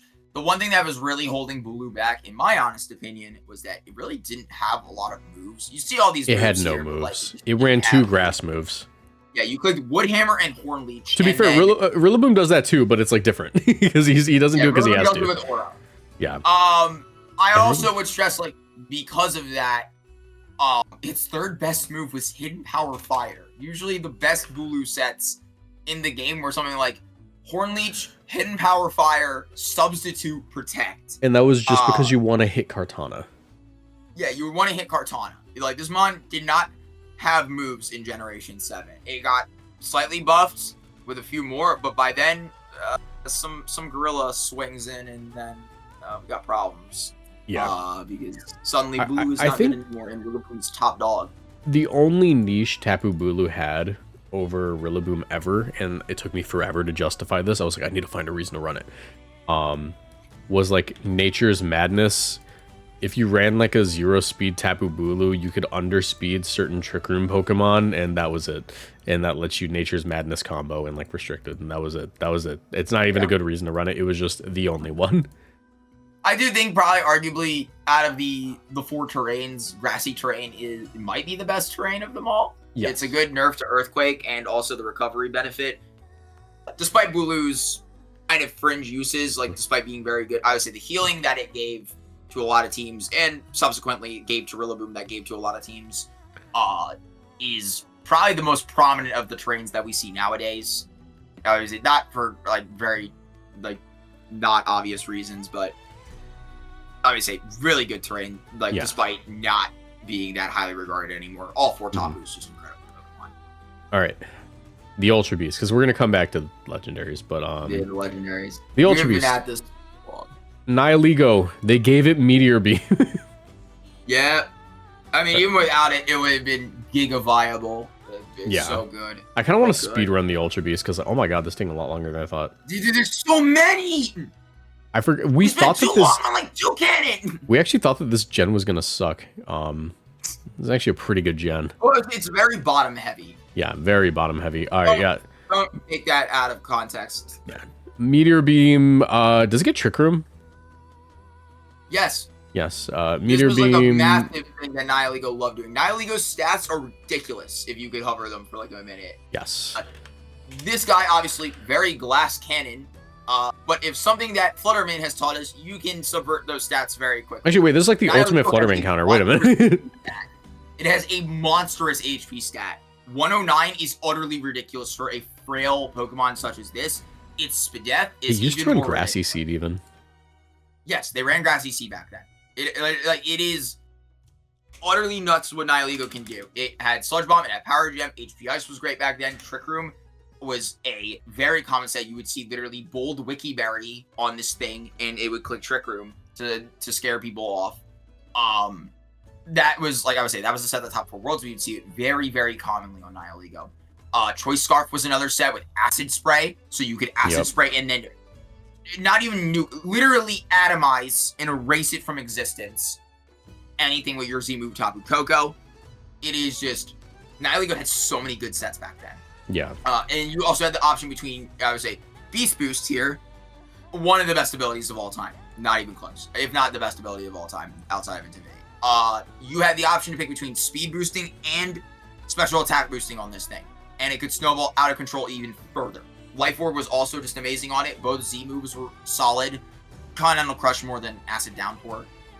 But this mod had so many options in its launch game, and it only became stronger in only became stronger with the access to Meteor Beam. A little more one-dimensional, I would argue, simply because Meteor Beam is that good. But if anything, like, most players that didn't get to play with this have already played with Lamora, a very functionally similar Pokemon. I think this one's better. I think this one might be a little bit better. Yeah, Nihilego is way better, just in terms of the bulk that it's offering. But this Pokemon is utterly ridiculous, and you're gonna hear me say that a lot. Get the counter ready, because we're gonna say that a lot up until we get to like Guzzlord. Yeah, and then it gets a little like utterly bad. I would say Buzzwole's niche. Buzzwole is niche. Buzzwole has always been horrible defensive typing is the thing. Yeah, bug fighting, not good, and it's slow and it's bulky, which makes it tougher to do what it wants. And it's great stats. Never really had a. I would say in Gen 7 it has superpower as its only fighting move, which means that you have to drop your attack. It's got close combat now, luckily. Combat in Gen 8, which is better, but because you're already a bug fighting type, it doesn't really matter too much, and you just don't have good damage output when your stabs are kind of crappy and bad and dumb, and you get punches, but they are not stab. Buzzwole kind of gets outclassed in a lot of ways by its adjacent counterpart, Pheromosa, which we will get to in a minute, but just, you know, Buzzwole, it does a lot of cool things, and in singles this guy is really cool, but because it's so slow and bulky, it kind of gets mauled on by flying types very quickly, or just even fire types in general. It does not have a Spadef stat, so it has to find a way to circumvent that, and it's not like Nihilego where it can kind of go all in on that as a strategy. Pheromosa, is it still viable or is it niche? I would put it in niche. Or like because, there. like we didn't see it too much in Gen 8. Pheromosa is Buzzwole, but kind of better in every way. It's just min-max Buzzwole. Yeah, it's like welcome to the first min-max mod of all time. This is the guy. It is utterly ridiculous offensively, both physically and specially. It had physically high jump kick. It has triple axle now. It had U-turn. Did they give it close combat? Okay, yeah, thank God. Jab. Yeah, like this guy was a Tapu killer. It would Poisonium Z and kill whatever was in front of it, and then get the boost and start running away with it. This Pokemon it also got literally speed swap. It was like it was the first speed swap mod, and I believe some people ran that. Yeah, people run this with Snorlax and speed swap with the Snorlax. Yeah. This Pokemon speed is utterly ridiculous, even for Generation 7 standards. It is just utterly insane. It would have its pick between High Jump Kick or Focus Blast, as it's an accurate fighting move that would usually run with a Z move. Ice Beam is amazing for Garchomp, and not like, again, Ice Punch, where it's so slow that it doesn't get to pull it off more often than not, and also, like, it's just weaker. Ice Beam obviously does a lot more damage. Yeah. It is one of those things where it's just like Pheromosa kind of has all the things in the right spots, and this was the game that introduced like Psychic Surge. So it had a amazing Mosa Lele, no fake out, nothing. Yeah. Very hard to stop this Pokemon from doing what it wanted in Gen 7, and because it was one of the few fighting types in its debut game, it became a massive threat. And I should stress, a fighting type that had actual strong fighting moves, it could punch holes through a lot of teams if it was not like taken care of. Yes. All right. The most underwhelming one of them, but not like terrible. Get zerked. Yeah, Xurkitree had one thing going. It got second at Worlds, I believe, in 2017. It did get second at Worlds. It basically was just a Tail Glow bot. Yeah, not Tail Glow. Yeah, not Calm Mind, Tail Glow. I think it was it Grassy Seed back then or Wiki? You were Wiki Berry. Wiki, yeah. Wiki Berry Choice Scarf was the set in 2018. This is just I would say some people ran Electrum Z with Energy Ball. Adrenaline Orb was a set. Yeah, I remember Adrenaline Orb. That was a crazy item when this game dropped. That was so Milo didn't love that item. Yeah, sucks now. Zerk is the stats don't lie. It is a special like cannon. It is just all special attack. You Tail Glow up with this thing, which stress. Tail Glow is one of the most broken moves of all time. It just got this for no reason in Gen 7. And it would melt teams alive with Dazzling Gleam. It was utterly ridiculous. And not much else to say about that. Zerk has some pretty clear defined weaknesses. Obviously, it's weak to ground. Can't hit ground types. That is, like, kind of it. Zerk was so bulky, generally. You ran it, like, next to Aurora Veil Ninetales. You had Psychic Terrain to stop the fake out. Since you were set up on, you didn't even run, like, special attack investment a lot of times.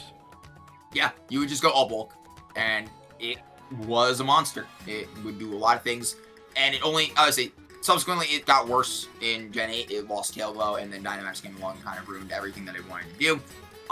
But for those 2 seasons that Xurkitree really had to itself, probably 1.5. It wasn't that amazing in 2018, but it did have some notable finishes, but it was more like a Choice Scarf set on Como. But for that one season, 2017, that was just a beast. Literally. Can we talk about, like, the most annoying Pokemon ever, actually? Put it up there. Put it up there. I'm kind of, I don't know. Which side does it go on? I think it goes... I think left of Coco. I was going to say right of Coco. Right of Coco? All right. Celesteela is quite possibly... The Ultra Beast. It is the Ultra Beast. It is just a Pokemon with absurd stats. 97 HP. Everything is just 100 or above except for the speed stat. Oh, no. And it doesn't even... It's Steel Flying. It has Skarmory defensive typing. And they gave it Leech Seed. They gave it Leech Seed. It had a million different sets. Is my mic still good? Yeah, it's still doing great. Wow. All right. Nice. It had a million different sets. And it was stupid. I remember there was like an Autotomize set that would attack boost. Yes. Yeah, there was Autotomize Heavy Slam Flamethrower. It would speed up faster than everything and then outrun your Lele's and your like Bulus and stuff and Heavy Slam them in a one shot. It had Leech Seed Stall with Flamethrower, Protect Heavy Slam, and leftovers. It had Wide Guard. It had Assault Vest. That was a set. Yeah, Assault Vest was a set. I would say even in Gen 7, in Gen 8, like you got access to air. Like, did it get access? No, it didn't have access. It always had Air Slash. It just never ran it. Yeah, no. What is it? In Gen 8? It got Meteor Beam.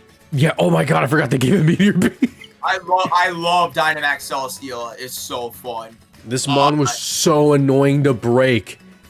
It was so good. I loved it. This is the Mon that justified the 50% boost to electric moves. Celesteela is so nuts. It has never been bad in any format it has ever been a part in. Steel Flying is just an amazing typing, but these stats on top of it, it's not like Corviknight where like you great typing, great moves, and then you look at the stats and you're like, ooh, oh God. Like you have to work for it. You did not have to work for it with Celesteela. Corviknight is like a frozen steak that you're trying to thaw out. And Celesteela is that delicious kid cuisine. Like kid cuisine. Yeah, we like kid cuisine. Celesteela and kid cuisine is crazy. This is the Mon you would use your Z move on, frankly. Yes, you would always launch Z move in this thing frame 1 if you could. Yeah, Celesteela's best move was Protect on the turn it came in because you know they were launching it. They were launching that immediately. Like they were going for the orbital strike. What is it? We didn't even mention the Seed Acro sets in 2018. Oh my God! Yeah. Was it? Yeah. It was Psychic Seed, right? Misty Seed more often. Misty Seed, yeah, Misty and Electric Seed. It could run Psychic Seed though, but yeah, it had Acro, and you would do that. Why does it get Acro? And you never die. Just never die. You had Look at this thing. Who's your favorite Pokemon? Rocket Ship. These stats are amazing. because it can Beast Boost. Obviously, is a great ability. This can Beast Boost in anything it wants. Literally, I think even speed, right? It can even do speed if it really wanted to. You shouldn't really, but yeah, it can Beast Boost in all 4 of its offensive and defensive stats, which is just utterly ridiculous. It is the defense boosting ones were the annoying ones, by the way. Yeah, I could not think of a better Pokemon to encapsulate Generation 7 besides the Tapus, probably than Celesteela. It is really good. And also actually, there really is one. Cry. I tried doing the Kartana cry. I love Kartana. I think Kartana is my favorite design Pokemon ever. Like, not even like, not even how it looks. I think the stats are genius. He's a short guy with swag. He is. Kartana had like a million sets it could run. It had Pokemon done right, in my opinion. Yeah. Clark is great offensive typing that also just gets immolated by pretty much anything.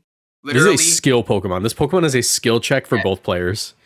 Yeah, your Fluttermane is cheap and dumb. My Kartana is skilled and tactful. Yes. Kartana had like a million items it could run. There was some life orb, but it was mostly Choice Scarf and Assault Vest and Sash. Scarf, the best Choice set. Scarf, Focus Sash, Assault Vest, Z move. The most swag set ever was Assault Vest. We're stressing in 2017 right now. Yes, in 2017 in Minecraft. Yeah. Cart in its debut game was very good. Substitute, Z moves, ridiculously strong. Sylvest was great. Had even funny niche moves like Razor Leaf. Wasn't really using that steel type for anything other than defense, but you had access to Sacred Sword, which was amazing. Wait, for reference to the people at home, you ran Razor Leaf because it was a spread move. That's it. Yeah, and it Oko Gastro. Yes. It was Sacred Sword was amazing, especially back then with things like Snorlax running around with like you can stockpile with, or even just in general, just having that strong fighting move to break through things. Cart is in a generation full of breakers. Cart is probably the breaker. Yes. Of them all, because this Pokemon would snowball out of control. And you still had to work for it too, because Arcanine and Incineroar are everywhere. Yeah, and it was just great. In Gen 8, in 2018, I keep mixing up 2018 and Gen 8. In 2018, this Pokemon got access to 2 massive buffs. It got access to Knockoff, and it got access to Tailwind. Yeah. Tailwind was kind of a joke early on, and then everyone realized, oh god, it's not a joke. It's actually really good, because having your offensive Pokemon be able to set Tailwind means that Cart can kind of play dual roles. It can either play support the entire team and like help it and its partners snowball out of control even quicker, or it can just go back on the offense and keep the pressure moving. And this is the type of mon you protect against. That Tailwind was free. Yeah, this guy was nuts. And Knockoff was just a nice tool to give it some more utility. It can now knock off things like berries and stuff like that. And that's not even to get to the other set that Kartana has in Generation 7 that it really started utilizing in 2018, 2019. Was it the Giga Impact Normalium Z? Giga Impact Normalium Z was a thing in singles. Yeah. But it would run Agua Berry and be super bulky, because you know what you can do with that, like in a Sylvest, like it's similar to a Sylvest where it's just, you know what you can do with both of these? Live a lot of hits. And now except you get the Tailwind with it for free. It means Cart can just kind of snowball out of control, and it can tank a massive Thunderbolt or a massive Psychic. It's also really easy to get down to 25% because of how frail you were. Yeah. And then you would be able to, I would say, there's even things that just shrug off, like no problem, like Muddy Water or Moonblast from Finny. Like this guy could tank hits. It was weird, but it was really good at it. Kartana felt like playing footsies. It was literally like you have to like play so defensively in front of it until it's gone, or if it gets the attack boost, it's kind of over. It's an incredibly like nuanced Pokemon in my opinion. It is so fair. There were even like we talked about Z moves. Grassinium Z was the most common one, but even Fightinium Z was a very common set as well in 2018. Yeah, they like break Snorlax and have an option into an Arcanine. Yeah.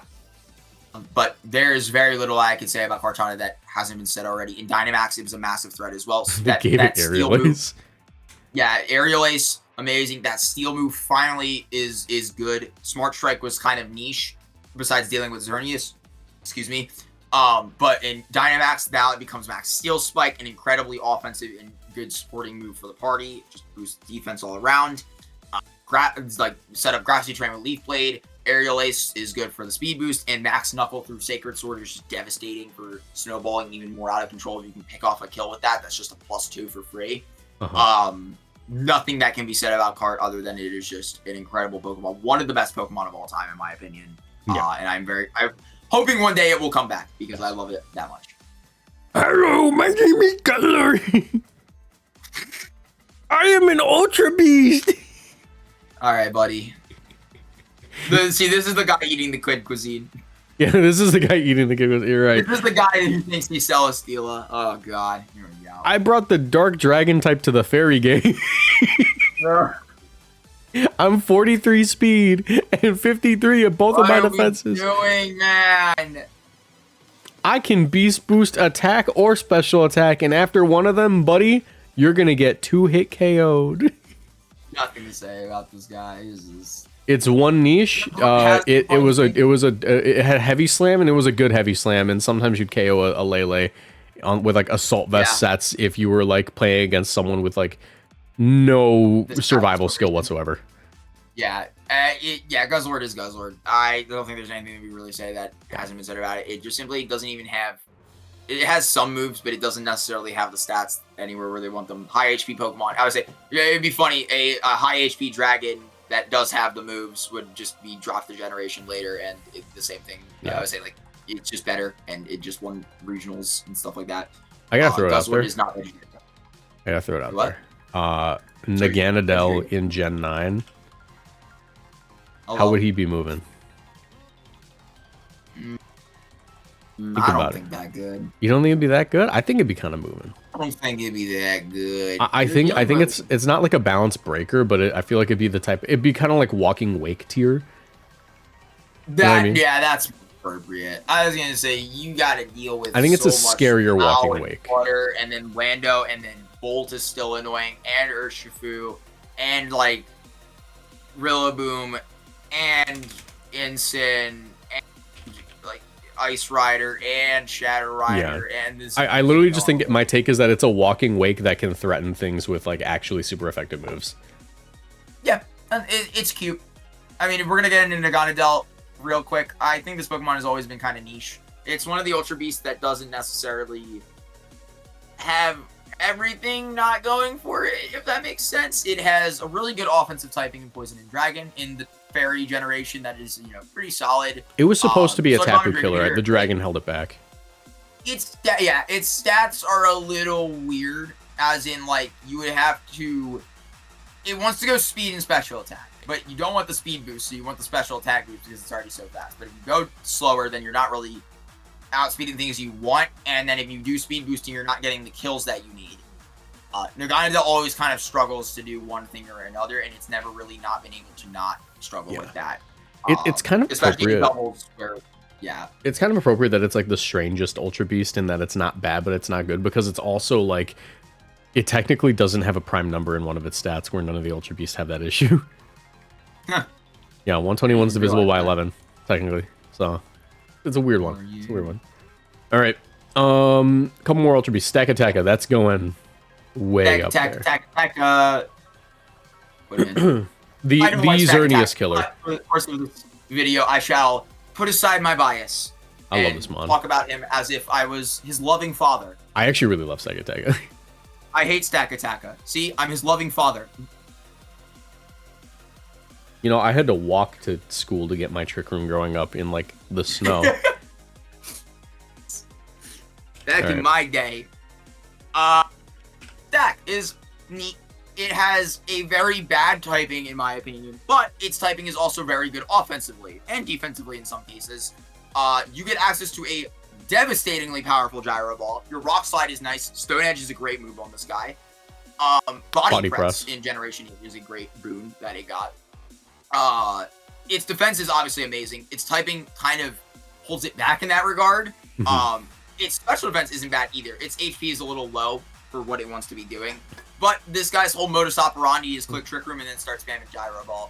It's also like the slowest volleyball Pokemon, I'm pretty sure.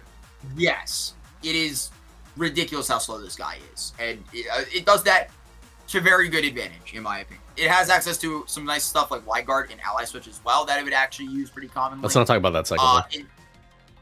In Gen 7, we would see this guy often with either Life Orb or Roxy. And sometimes even Shuka and Troppleberry to help out with that kind of inconvenient typing. I think Stack's most notable claim to fame is that it's one of the few Pokemon in the entire game that would actually forego IVs on its offensive stats. Yes. Its primary offensive stats. Because you want the attack Because, boost. again, that Gyro Ball is so strong that you would want to drop your attack to 17 IV attack. Lonely. So that way... Lonely, that's the one. You would... Oh, wait, no, 17 defense. Oh, my God, I'm embarrassed. Yeah, you would drop the defense because you want your attack higher, actually. Yeah, you would drop the defense, so you would drop your defensive stat to then accommodate your attack being higher and get the attack boost on Stack Attacker instead, which is utterly ridiculous.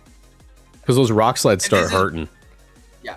This is why I kind of think this Pokemon is dumb, because why ever, but this One Worlds, I should stress that this version of Stack Attacker One Worlds, not with this, like, not you know what very, they say, bro? It's a lonely it had at the top. Continental Crush, Stone Edge.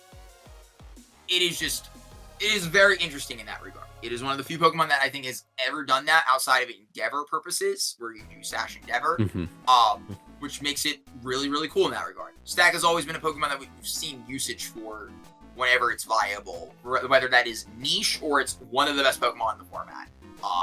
It's namely really good in GS Cup, where it can kind of flex its Wide Guard utility a little more, and Gyro Ball is very strong against Xerneas. Unfortunately, since its absence, a lot more Pokemon in GS Cup have come around that cause problems for it. Even Ice Rider can high horsepower it to the face, and it doesn't have to worry about Sugar Berry. CSR ruins its life. Both the dragons. Primal Groudon's coming back, probably. Yeah. Hey, it won Worlds alongside that guy. But yeah, Stack Attacker is one of those Pokemon that probably won't catch a break anytime soon, because Urshifu obviously gave it problems in Sword and Shield, but hey, what can you do? How do you feel about Blast? The clown, the jester, the guy. What can you say? It's a ghost fire type. Why do you have 127 attack, bro? What the? Why does he have 151 special attack? I never realized it was that high. Okay, that's like his primary offensive stat, though. That's not my problem. Like, it's for knockoff, bro. It's for Flare Blitz, bro. Oh, it doesn't have for Flame Charge. Yeah, Blacephalon has never been incredible. It's been niche and weird. Always been niche. Its speed stat is so close to being good. It has the third. Painfully, or 107 is painfully approaching. Like, come on, bro. Yeah. It is it has the third ever explosion move. There's only 4 of them, and it got the third one. That's cute. Yeah, mind blown. 150 base power. You take 50% recoil. It's adjacent Pokemon. Here's a funny tech you could do with it. I think it was the Shell Bell. No. Yeah, the Shell Bell. Oh, so you were mind blown, then heal back all the damage? Because you hit 3 Pokemon. Yeah. That's cute. But not enough to save it. Yeah, Blacephalon is always struggle. Good typing offensively. Braille is all. It's just not even like Cart, where it has the good defensive typing, where it can invest in that bulk. You really only can invest in the speed and the special attack to really try and capitalize on it. I remember the only set that ever did anything with it was Scarf. Yeah, because that was the only way you outran a lot of things. Oh my god, I got Expanding Force. It's a shame. Like, Blacephalon is a really cool Pokemon. I love its design. I love its shiny. I don't like it shiny. Yeah. It just doesn't have all that much going for it. It's just, it's a cool idea, bad execution. All right, let's do the legendaries real quick. Let's speed run this because, oh my god, we've taken forever on this video. Lunala. It's still viable. This that is mon's the best Pokemon. Absurd. World champ this year, world champ. It is in my opinion, I think Lunala is the best restricted Pokemon of all time. I think it's the best dual restricted Pokemon. I think single restricted is competition. Yeah, for sure. It is the best secondary, restricted in the entire game. Wide Guard, Trick Room, Fake Out Immunity, the ability to live ×4 moves from freaking Caloric Shadow Rider. It is the epitome of an amazing support Pokemon. It is amazing offensive Pokemon. It has an amazing ability that I would say there are things Lunala will do probably after all of us are gone. it will probably still be winning worlds. This mon is just utterly incredible. Yeah. I love its design too. I'm a Moon player. I picked Pokemon Moon. Lunala is awesome. It is just a The guy who beat Pokemon. you was one. I was literally about to say, and I know because I lost. Yeah, I know you lost to He them. didn't bring it. Yeah. So it doesn't count actually. Yeah, you lost to Chi-Yu. It has two worlds titles, a world's finalist appearance. Literally any year we've had double restricted, Lunala has appeared in finals. Yes. Which is crazy. But yeah, just an incredible Pokemon. And Lunala's brother, yeah. Yeah. The Xerneas counter quote. Frowny face. Yeah, and that was the video. Thanks, guys. Yeah. Oh wait, hold on. We got one more. You're not good. Even talk about it. You're basically just this guy, but worse. Oh, yeah. Use your cooler older brother. You're Psy Spam. Yeah. And that is generous. That is a very generous one. Which one? This one that's still viable? Yeah. It's still viable. It's crazy, it's the best Psy Spam restricted, and we have way too many Psy Spam players to ignore it. No, Lunala's even better. It won a regional. No, it won a regional. I'm putting this guy at the top. He's too cool. Fine. But I was like, yeah, Lunala won a regional with Psy Spam. Dawn Wings Necrozma is, in my opinion, the better of the two to burst into. But Duskmane is the better one overall. Just because we've seen Duskmane into UNEC get second at Worlds. We've seen that one utilized a lot more for actual, like, Trick Room purposes, setting them up. Prism Armor is a cool ability. UNEC is pretty strong. I don't know if it's, like, utterly absurdly broken, as people like to say, but it's one of those Pokemon, in my opinion, where it's like Mega Ray, where it's really good at a few things. Although I think UNEC is better because it has terrain that it can take advantage of. Yeah. And Neuroforce is kind of it's just a +1 ability. Congrats, here's your expert belt. There is very little that UNEC can kind of do wrong. It's just a good Pokemon. But that it. Which Pokemon do we throw in still viable just to mess with people? Hakamoa? Sure. So that tier list didn't have Alolan Forms, so we're back the next day. I don't know how... Didn't you win the World Championships in this game? Yeah, but like, I didn't have an Alolan Form on my team. You're telling me you didn't use... The Alolan Forms I won with an Internats, but... You're telling me you didn't use the rat? Whatever. Anyways, we're doing this. We have to just rank a few more Pokemon, and then we're done. And I'm being so for real. I'm eating a peanut butter jelly sandwich while we're doing this. Yeah, this is kind of impromptu. We kind of just both realized afterwards. Oh wait, we did not do the Alolan Forms. And now looking at them, I'm kind of bothered that we are, because there's only like 3 guys we're talking about here. Yeah. Okay. So the guys who don't get Arena Trap, where do we put them? Here. Yep. Bottom, non-viable. I would argue, go to Dugtrio Alola's stats and you'll see there's one massive issue. This Pokemon actually probably would have been not bad. I stress not bad in its like debut game, specifically VGC 2017. It is like just below the speed stat it needs to hit. If it was 120, it actually would have been probably amazing. At least for some things. It's one of the few Pokemon that gets Iron Head in base Gen 7, I believe. And it also gets Sand Force, which is really strong next to Gigalith. It could have done a lot of things. I'm looking at this in disbelief, bro. I'm looking at this in disbelief. Why did they move 20 points? They moved 10 points to defense like it was going to do something. It has 35 base HP. But what is it? It's a good sandwich. It exists in a format with Garchomp, and it doesn't necessarily have any strengths over Garchomp because it's so frail. It resists fairy moves and dies anyways. That's a good sandwich. Yeah. Sentence to death is what Marcos is trying to say, but he is too busy devouring. Alolan Golem. Boom fodder. It goes boom. The only mon with this ability that no other Pokemon gets. That's it. They should give that to a Raging Bolt so you can use Hyper Voice. That would be kind of cool. I really don't like how its beard goes down like all the way from its chin to That's its not a beard. Let me tell you something. It's not growing down. It's growing up. All right. Oh, Alolan Raichu. That's like niche, right? niche.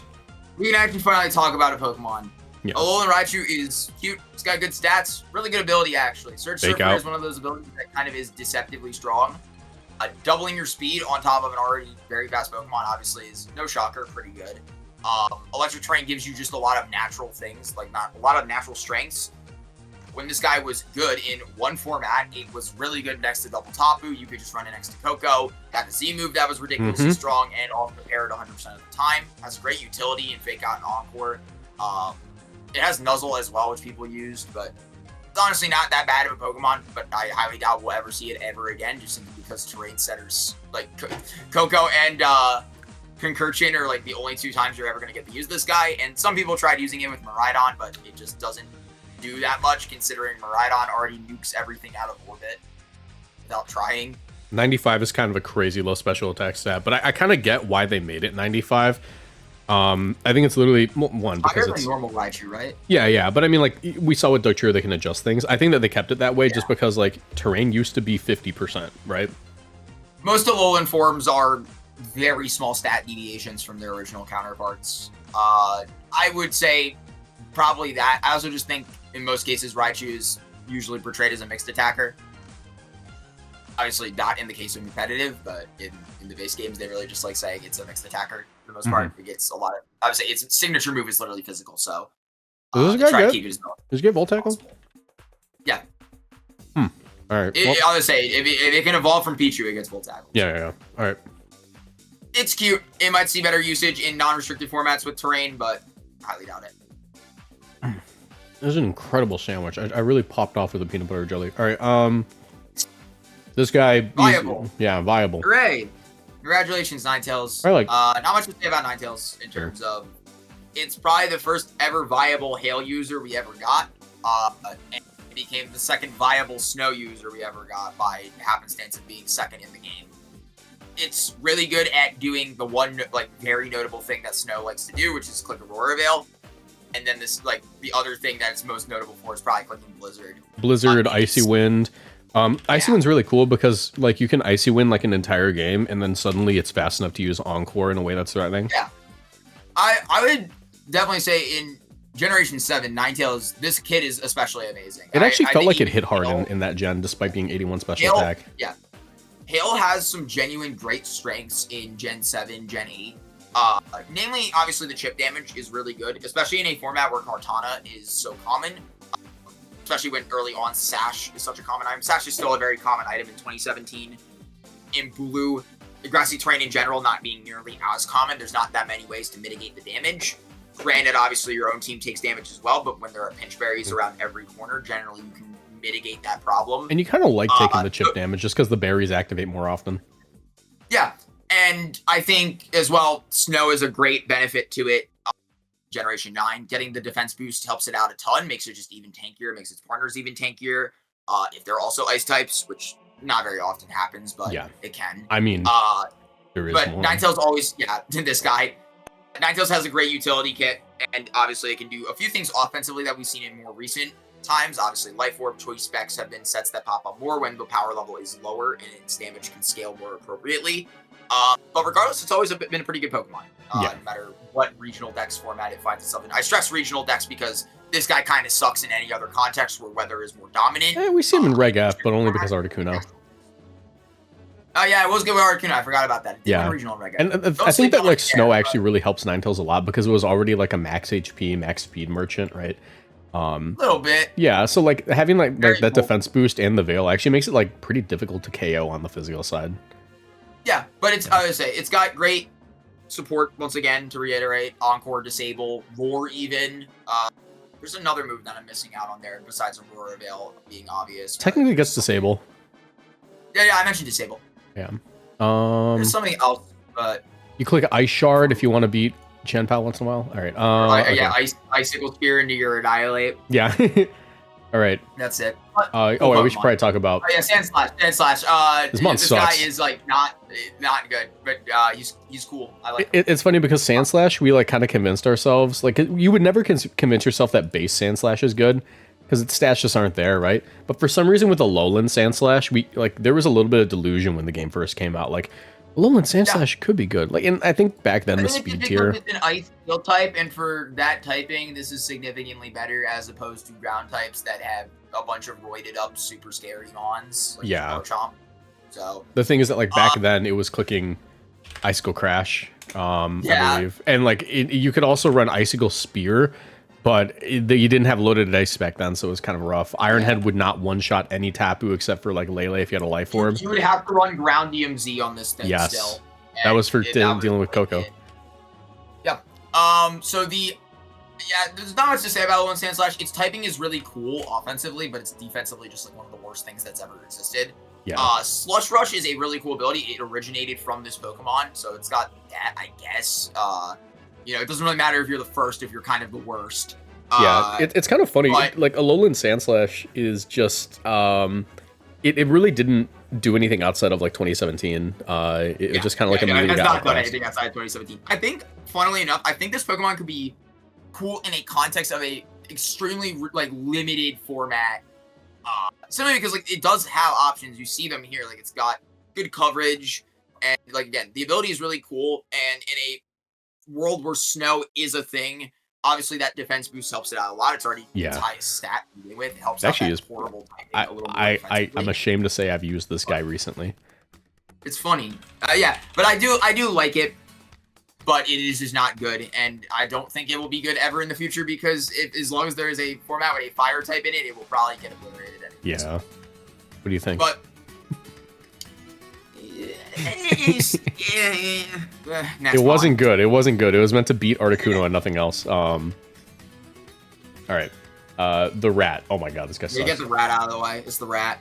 It's so funny that they made this thing, and how do I explain this? They made base Raticate, and it's like a Guts user, which makes it like hit really hard. Like, wow, it loses attack. Are you kidding me? Yes. But the thing is, Alolan Raticate also technically has I can't spell today. Really? Just put rat in. Rat. Would you just put rat in? Alolan Raticate also has the 50% boost to attack, but it misses. It's just worse. And it loses attack. It gains some bulk, but the issue is you're a dark normal type. Normal type. Yeah, with like your bulk is not impressive at all. Nothing to say about this Pokemon. Yeah. It is awful. Awful. All right. Now, the three kind of good, not good ones. But I'm gonna put him here. Like Muck. Yeah, Muck goes there. Muck is a really cool Pokemon. Where I mentioned Alolan Sandslash has like a lot of potential. This guy is kind of like potential mon. Really, it used to be a Tapu killer. It used to be like an offensive mon. Yeah. Muck is a really cool Pokemon in a lot of ways. Its typing is excellent. Poison Dark is a really good typing offensively and defensively in a lot of ways. The immunity to Psychic helps out a lot, and especially in its debut game where you're using the Tapu Lele, that helps a ton. As you're seeing Marcos put in Assault Vest, that was not its most common set. Pinchberry was the best thing ever on this guy because it was one of 2 Gluttony abusers. Yeah, I forgot about that helps it out Gluttony.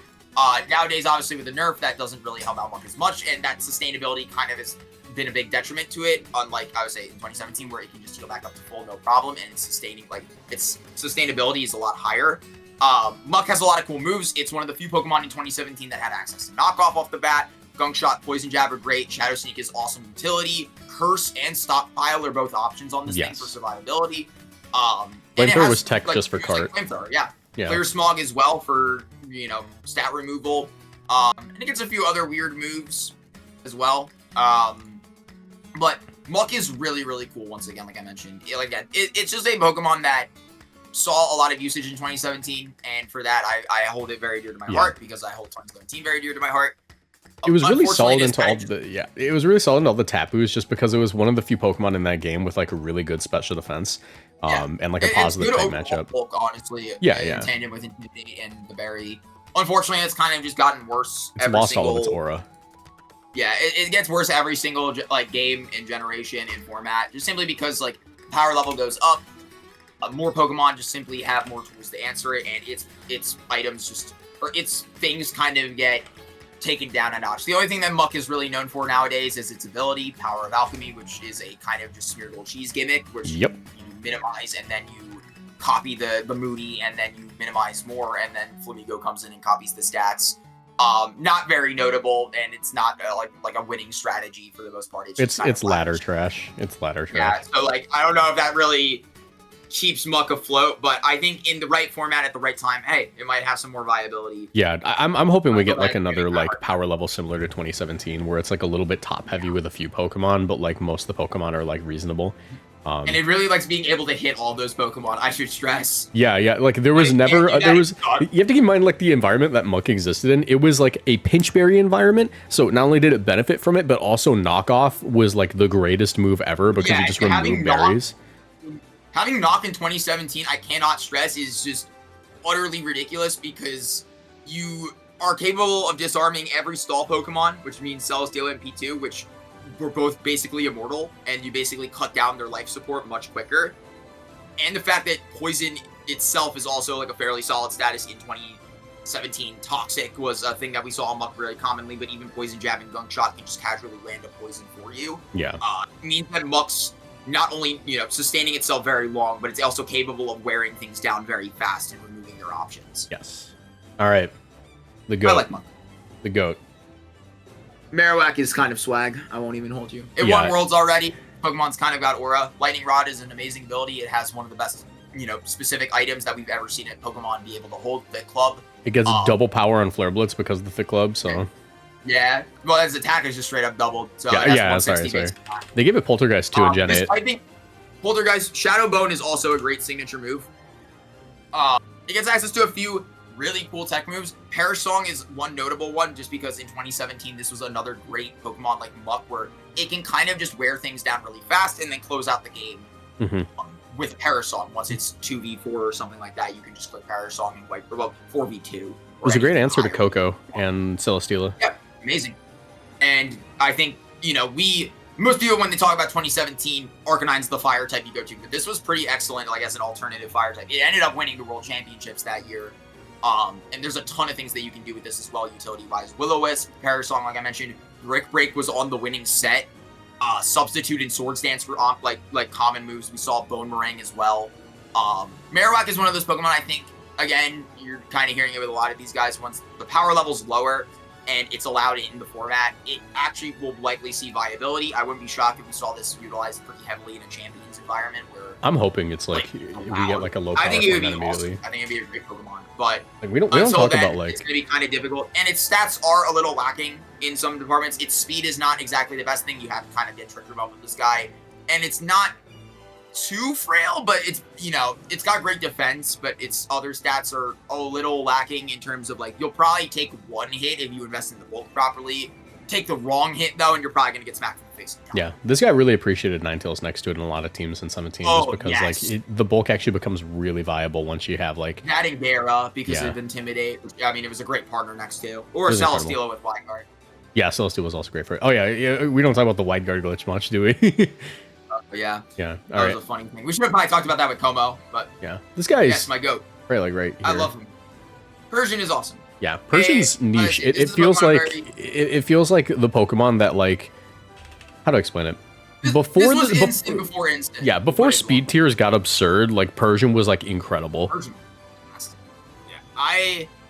So amazing ability off the bat. Fur Coat is, if we're gonna call it Instant Light, Fur Coat might actually be better than Intimidate in some applications. Just a straight double defense buff is amazing. Obviously, not even knockoff of the Snarl. I think honestly, this guy's bread and butter is Foul Play.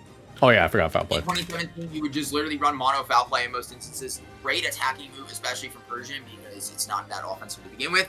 It's usually a support Pokemon, but being a speedy support Pokemon with a damaging move that can actually do a good number to most physical attackers in the game.